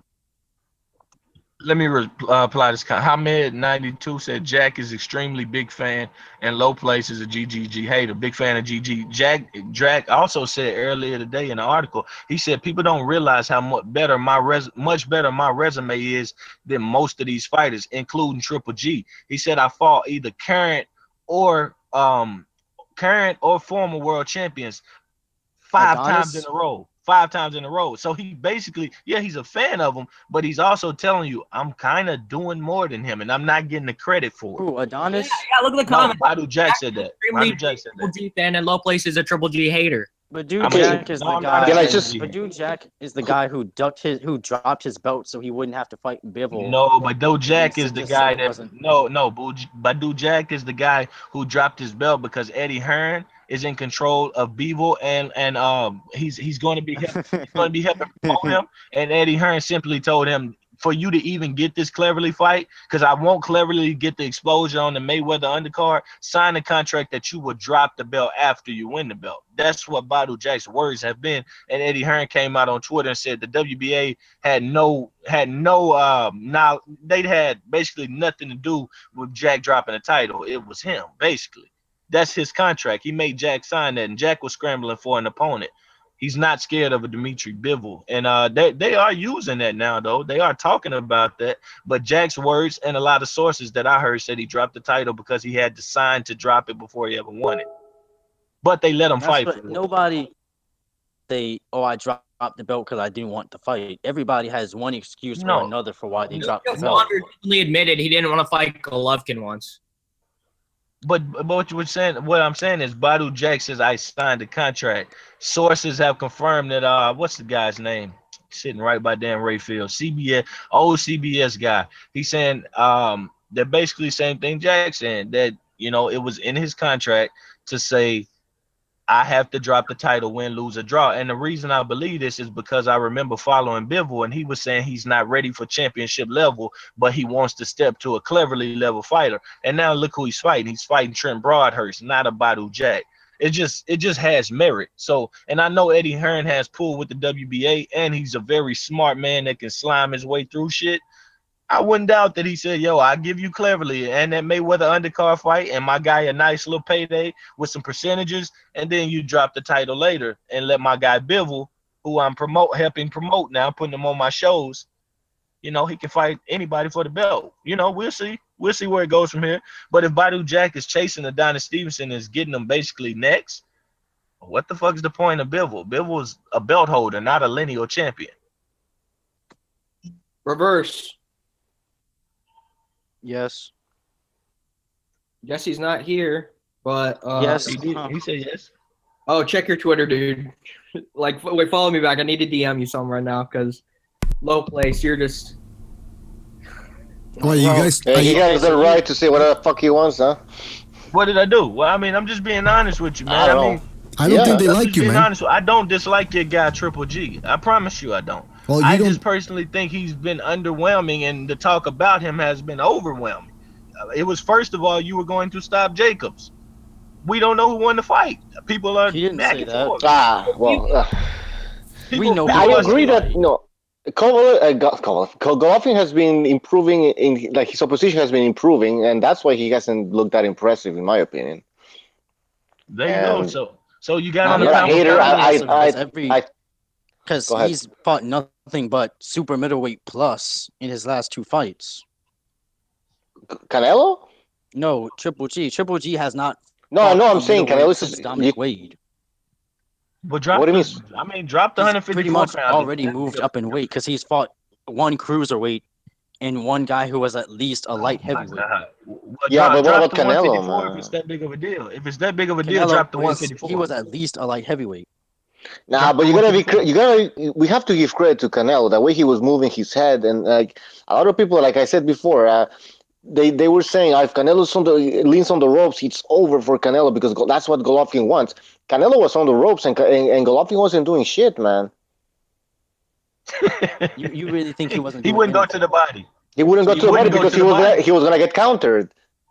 He was gonna get countered, and I think Golovkin even said that, or it was Abel Sanchez said like, yeah, the reason why Golovkin didn't go to the body was because he was afraid of getting countered, and we're gonna work on that for the rematch. All right. Well, they're telling you that's another flaw. Like, that's a flaw. No, but I still believe Golovkin won the fight, though. Yeah, I'm not gonna lie. I only gave Canelo 3 rounds. I mean, but I think there's a I gave him 4 misconception that rounds. Canelo is not a pound for pound fighter either. He's not. Wow. Like, You have him on your. No, pound he for is. He is, who did man. he beat? Like Cotto, that's his only real win. He didn't knock out Trout like Jared Hurd just did. You want to talk about lineage? Okay, but lineage. You want to talk about lineage? You said you were talking. Like, let's talk about the middleweight lineage. Yeah, but lineage Oh doesn't yeah, make because you pound Sergio for pound. Martinez had that.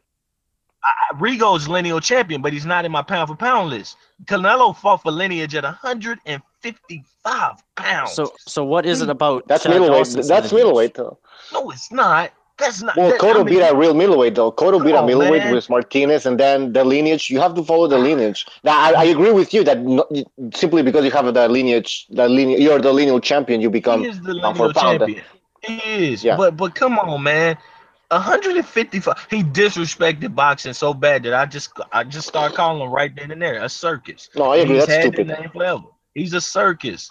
And I looked at Golovkin like my lineal middleweight champion. I said in several videos, I said Golovkin is the real lineal middleweight champion. Ain't nobody else fighting. Why him not? for No. the But you said you follow lineage champions. Yeah, no, but still, like, man, they disrespected Well, it so bad. They basically vacated. but that's not how it works. But yeah, but at the same You time, said you have to knock out the 155 champion. You said they have to knock out Stevenson to become a champion. Right, You said you're right. But at the same time, Golovkin did take step aside money. He should have made them people fight him. He should have made them vacate that's belts. true.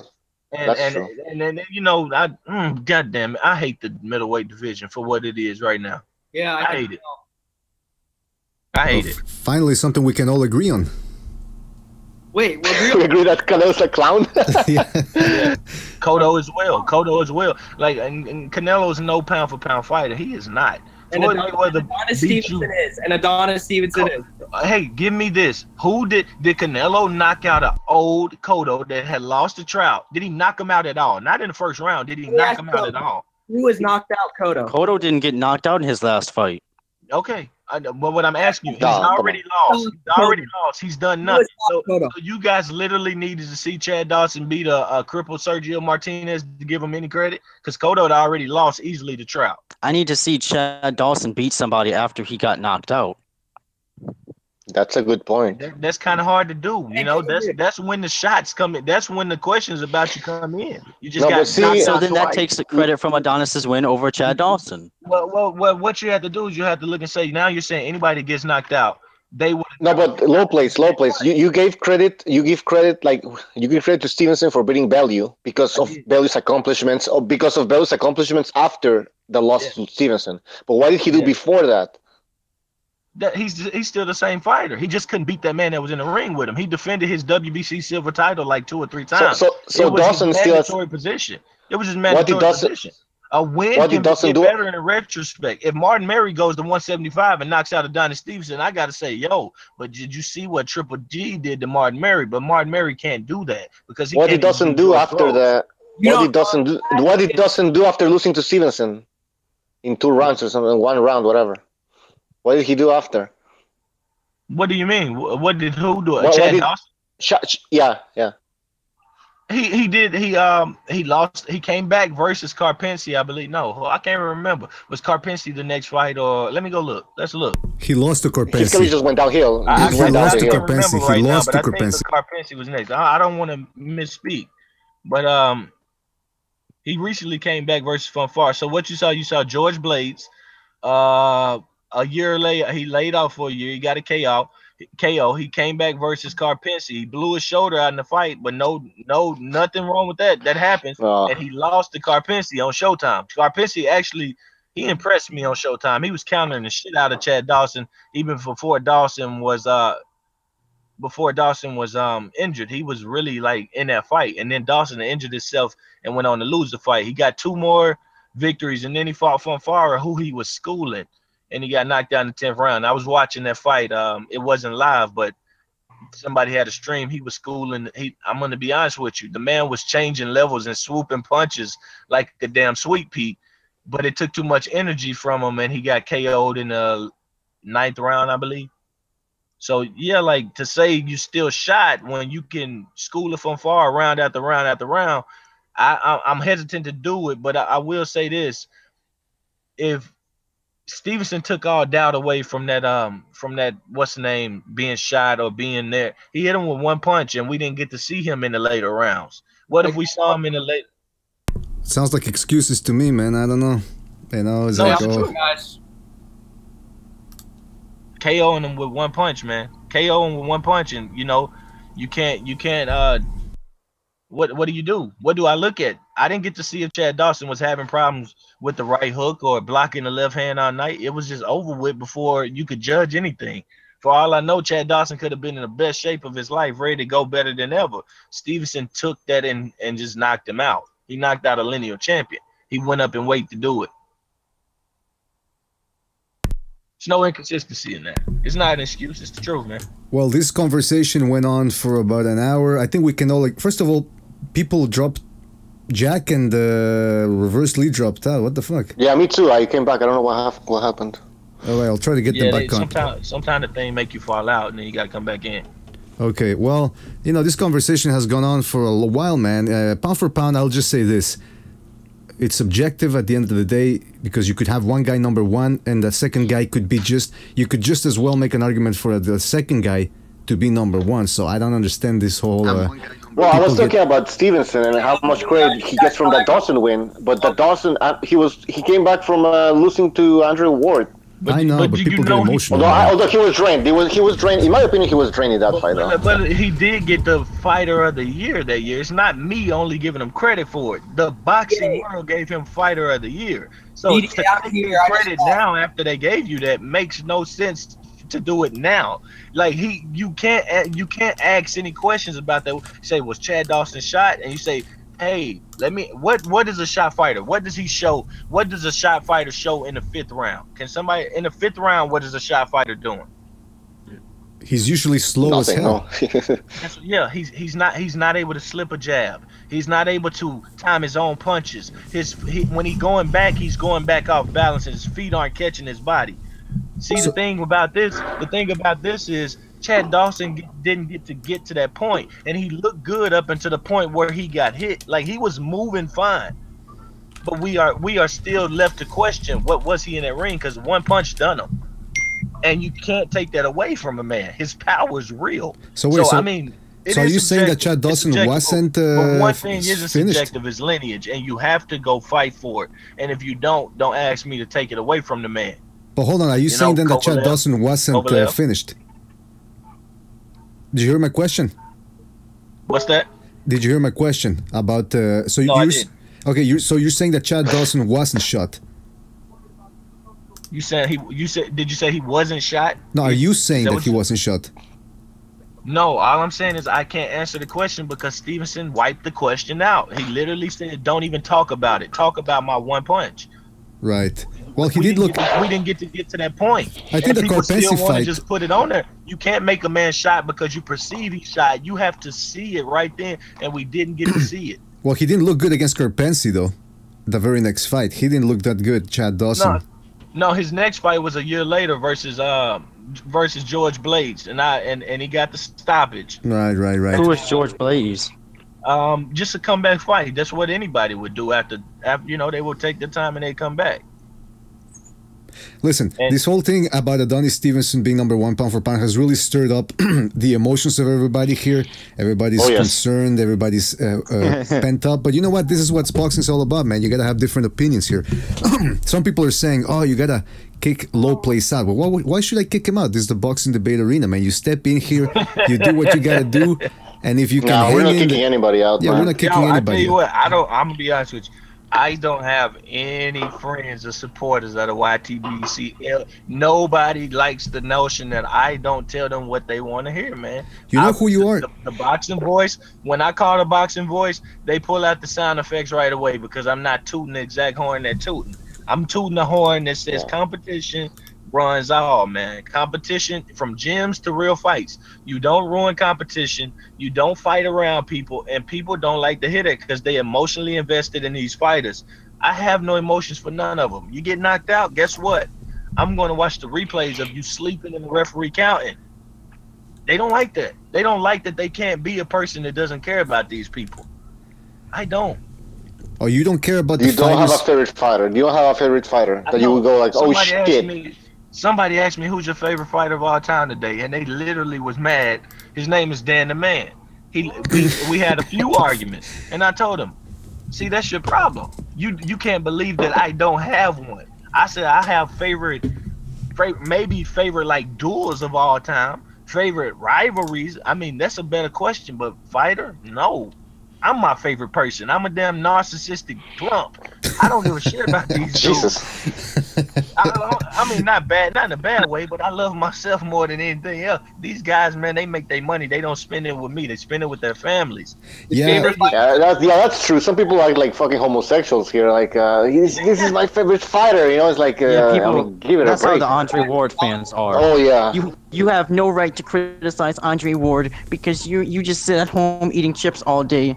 You can't say anything bad about my baby. He has some bad fans. He has bad fans. Pacquiao, Mayweather, Triple G, Canelo. The big fan bases always have some outliers. They do. Don't talk shit about Triple G, man. Just don't. Here we go. Here's Jack. It's true. He said my favorite That's fighter true, is though. Badu Jack. I do respect Badu Jack, man. He came from people saying you're nothing to. I remember calling into the boxing voice when Badu Jack was made versus Anthony Durrell, and I said, "Hey, y'all not gonna give Anthony Durrell credit for making that a voluntary fight? Say he's fighting an athlete that's basically good at everything he does." They said, "Man, who the fuck's gonna watch that shit?" And I just said, "Okay." I got a He question came for around- you. Lopez, I got a question for you, man. And Badu Jack just continued to get better in every fight. Lopez, I can do nothing but respect I that, got a man. question. All men have the opportunity. Oh, my goodness gracious. Those that take it, I will respect. Lopez, I got a question for you. Did you call into the boxing voice? I really never heard an entire episode. I've only seen clips. What's your impression of those guys, like boxing IQ wise? Like, how would you rate them? They change hosts a lot. So it's been times like when Beeb is there, Beeb gives it, and Ness has learned a lot over the years. I don't like Beeves. You say you don't like I Beeb? haven't seen. I haven't seen the boxing voice, but I've seen some of Beeb's videos. He's not that smart. Beeb knows a lot. He's got different opinions. Like I don't like the boxer that he may like, because he may like a guy that holds a lot. But at the same time, Wilder. he knows a lot. He knows a lot. No. When Ness talks about Deontay Wilder, that's when I know he doesn't know shit about. Well, he's very biased. I know. Put it that way. This guy. Beeb said that. Beeb said that Ward was beating Kovalev's ass in the second fight. No, that's bullshit. But Ness, when he talks about Wilder, he's like, Wilder's really wild when he hears his opponent. He's throwing all this, he's swinging and shit. He's doing the windmill, and then Ness goes like, no. The thing is that Deontay Wilder, he has this killer instinct. That's why he acts like that. What the fuck does that mean? A killer instinct? That's idiotic. Wait, let me quote Low Place. Hey, let me quote Low Place here. Deontay Wilder keeps saying he's awkward, but the fact is you can't box. You're not. No, he can. Let's be honest. That's not. He can't. He truly can't box. No, what do you mean? Okay, what do you mean? What do you mean he can? Like with a proper job his overall skill level is you will look at it and you'll just say, man, that guy really can't box. Like we get it. You know what we mean. It's a lot to be desired. Hey, I'll be fair here. It's another guy that windmills He don't windmill, but he gets wild when he gets somebody hurt. And I'll be fair. That guy's Adonis Stevenson. Adonis Stevenson and Wilder look the same when they hurt somebody. I'll be honest with you. But Adonis is just pound for pound better in every other area. I agree with that. I agree he's better than Wilder, that's for sure. But yeah, I just go look at him. I am better than Wilder. He gets crazy. Wilder uses his physical ability. I'm losing my words here. Fucking drinking. He's just tall, man. He's 6'7", and he has we can't disagree. I mean, he has power, but that's pretty much it, man. Once he fights an Anthony Joshua, even a 40-year-old Klitschko would have taken out Deontay Wilder, in my opinion. 100% agree. In 2 rounds, 2 or 3 rounds. Vitaly Klitschko right now. I'm out. I just said it. Yeah. Low Place and I think at the exact same time just said Vladimir Klitschko would knock Deontay Wilder out in like 2 rounds. Yeah, no problem. Oh, wow. I have an easy prediction. I'm tired of people trying to give Wilder Klitschko's credit as well. Like, if Klitschko can land that right, it's things you do to set that up that Deontay Wilder has no clue how to do. I think Klitschko hits harder than Wilder. I don't know about that. I don't know about that, but he does hit hard as fuck. So that's kind of mute. Kind of doesn't matter. They both hit hard as fuck. What do you think about people who say that when they talk about Wilder against Joshua, that they say that Wilder has a chance against Joshua? He does. Everyone has a puncher's chance. But that's the thing. That's why I disagree with people. Yes, everybody has a chance. Fucking Rod Stalker has a chance. But being realistic, he has no chance. Oh my God! I want to point something out that people are failing to realize here with Joshua and Wilder, and then Klitschko and hurt, and when Joshua got hurt. Oh yeah. Think about how many right hands Klitschko landed and Joshua ate them. And the only time that he wobbled was when he was dead tired, and he punched himself out. That doesn't bode well for somebody thinking, oh man, you're gonna catch him fresh and you're gonna hit him with what he doesn't see. No. Klitschko knew that he had a fight on his hand. He knew he wouldn't get no one punch knockout. That chin of Joshua is legit. The man was 270 pounds. He can do that again versus Wilder. He can put that weight on again versus Wilder and just run through him. Now he's getting lighter for other fights, so his chin may decrease a little bit. And Klitschko's right hand wasn't a windmill. It was just a straight right hand. But can you guys understand why Wilder fans believe that Wilder has a chance because Klitschko did land that punch? There are Wilder fans? Because Klitschko, yeah. No, Jack. Those guys are really upset when we say bad things about them. All 5 of them. Hey, I would tell Wilder fans. 5 of them.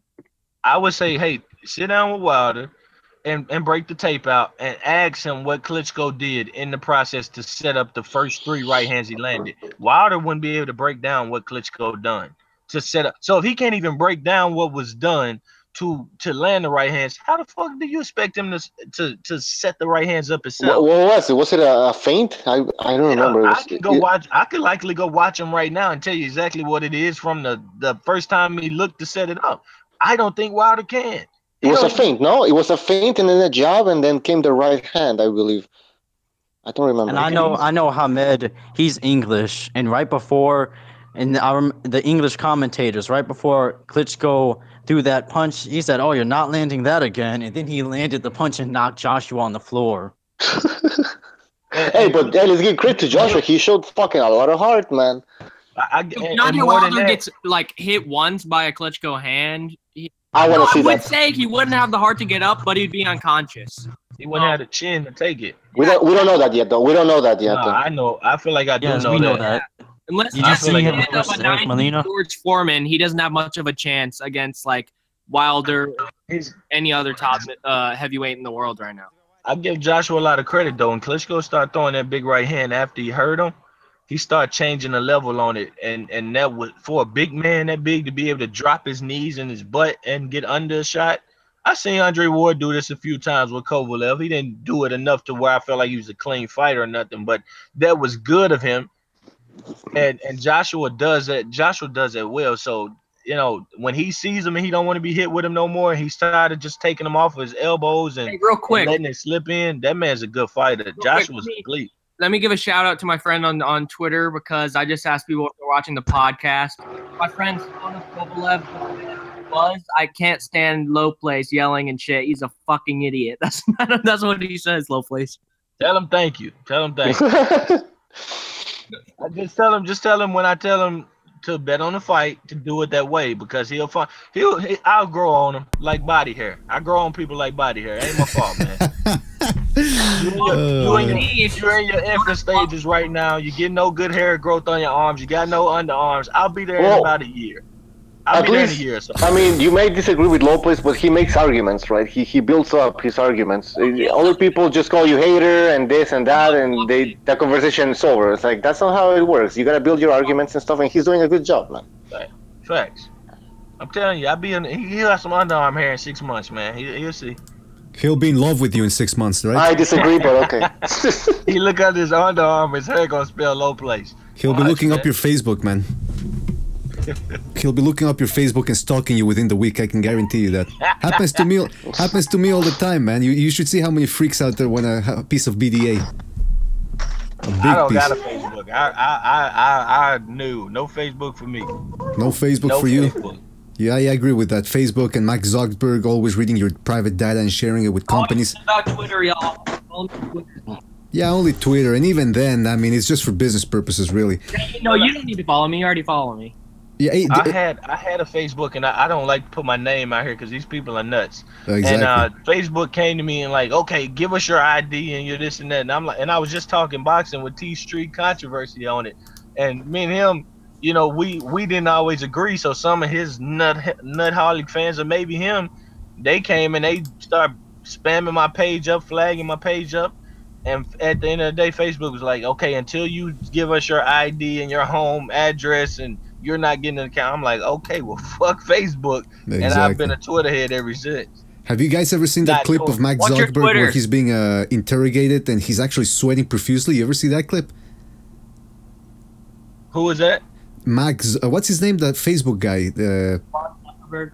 Yeah, Zuckerberg. Mark Zuckerberg. Yeah, he was being questioned once on some show by a guy and a girl older than him, and they're grilling him about, you know, the questions of privacy and all that, and the guy is sweating. I've never seen somebody sweat so much, and he is visibly disturbed. Let me put the link up. You'll see what I'm talking about. I hope they don't shut the channel down, though, because we're exposing all this. But everybody can see it.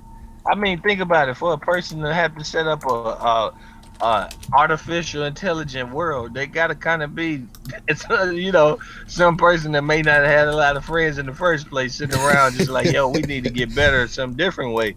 I wouldn't doubt it. Exactly. Well, hold on, let me just show you the clip real quick, man. He made a new world, man. The guy made a brand new world. Yeah, he did. It's not necessarily a better world though. All right, I got the clip here. He looks visibly uncomfortable. Look at him. Look at his face, man. Does that look like a guy that's relaxed to you? Does that look like a guy that's drinking hot chocolate and eating donuts like Jack over here? Nah. Dude, hey, I'm drinking hot chocolate. That's what I'm saying, yeah. Look at him. He's sweating like a pig. A greedy little pig. That's what he's sweating like. Hold on, Yeah, he looked like he just got done with a good workout. Yeah, he looks like he just ended up working out a deal with a corporation selling all her private data. Oh, and then here's the kicker. Here's the kicker. That the woman sees that he's visibly upset. See how he's... Look at the fake laughing. Look at the fake laughing. I'm so comfortable. And then she goes, okay, take your shirt... take your... not your shirt, but your sweat... like, Take sweater your shirt off. No. No, and then he goes, alright, I'll take it off. Why not? To show that he's in control, like, yeah. Whoa. And then he takes it off, and then she points out the whole goddamn Illuminati symbolism on his jacket. Look at that. Wait, what? You're The Illuminati symbol. playing a game on my phone, but are you serious? I mean, that's the guy that's selling his data to your private data to companies, man. So that's just what I wanted to show right there. I don't know why I started talking about him. Alright, guys, listen. It's been 3 hours. It's been a fun 3 hours. Anybody else got anything to say before we leave? Yeah, who y'all got in these fights tonight? Who y'all got tonight? It's not that important to fight to me. I'll just look at the results. I'm just gonna be eating my donuts and hot chocolate, you know. Yeah, why don't you do that? Enjoy your donuts. I wonder if Andre gonna look like shit again. Jezreel Corrales missed the weight. Yeah. Yeah, he did. He lost his belt. He doesn't deserve that belt. I wonder if Andre's gonna look like shit again, though. Did you see the guy he's fighting? He's 6'4", man. 6'4". Yeah, but he likes tall fighters though. Like when he fought Willie Nelson, he likes to get inside of them and stuff. Yeah, that's true. That's true. Although I've seen clips of Fox and he can shoulder roll, man. He knows what he's doing in there defensively. If he gets caught with an overhand left though or a right hook, it could be lights out because we all know these tall guys, they don't have a good chin usually. The bigger they are, the harder they fall. Exactly. That's why my dick falls hardest. But listen, guys. Thomas Wait, what'd you say? I said that's why my... I made a big dick joke. We also have tomorrow morning on ESPN. Wow. Murata is going to be taking... Yeah, we have to get up at like 7 for that. Yeah, I know, man. But who do you guys have for that one? Murata? Again? You lose. Yeah, you know Endom fell flat on his face from one right hand. Yeah, yeah. Oh. So who do you have then for... what the fuck is that music? I walked past the TV. Ah. Go ahead. We're almost done here. Come on. Wait, who do I have for what? I didn't hear what you said. What? Beating Endom. Okay, Murata beating Endom. Okay. He should go for the knockout. Absolutely. And then Gassiev versus Wlodarczyk, right? I forget how you spell his name. Who do you have for that one? Gassiev. Yeah, Gassiev late stoppage. I'm pretty sure everyone does. Yeah, I think so too, man. I think the other guy's just too basic. Just too basic, man. I don't see... Gassiev, I think, is gonna make it to the final, man. Dude, I know. He's an Abel Sanchez is such a good trainer. Oh, here we go. Here we go. We went over this. I'm not gonna start talking about fucking... Yeah, I know. I said that at the very beginning of the podcast. Yeah, I'm not gonna talk about Sanchez again with his tight-ass shirts. Listen, guys. Well, hey, if Gassiev wins a term, if Gassiev wins a tournament, then yeah, you gotta give a lot of credit to Abel Sanchez. Abel does not have the body for those shirts. That's what I've been saying. Yeah. It should be strictly long sleeve sweaters and sweatshirts. I mean, my God, like nothing short sleeve like that. Freaking chemistry teacher. At least he's not wearing those shirts with tight shorts. That would be disturbing, man. Okay, man. Yeah. That is a menace to society. Tight shorts and knee-high socks. That's my freaking chemistry teacher right there. I swear to God. What did you say? That's your fantasy? My chemistry teacher dresses just like Abel Sanchez. My goodness, what He's school do you go to, He's a fat man? dude with a big stomach that likes to wear tight t-shirts. Yeah, he's more fat than Abel Sanchez, though. Yo, Jack, when you ask him a question and he comes over to your desk, does he rub his belly accidentally on your face? No. I talked to him about boxing recently, my teacher, and me and my friend were having an argument on. Hey, my history teacher, when he had his beard, I thought he kind of looked like Sergey Kovalev. One of the kids in my classes looks just like Errol Spence Jr. I'm sure. No, seriously, he looks just like Errol Spence Jr. So he looks high all the time? I know, he has his Beats headphones in, just like listening to music. Errol Spence looks high as hell, man. Using PEDs? Wait, do you think Errol Spence uses PEDs? Nah, I heard the rumors though. They say his nipples look like ice. Yeah, he has like big chicken breasts on his chest. The only person I know. I don't know. Why did that matter? I just know Holyfield did steroids. Oh yeah. Look at his straps. Yeah, look at his straps, man.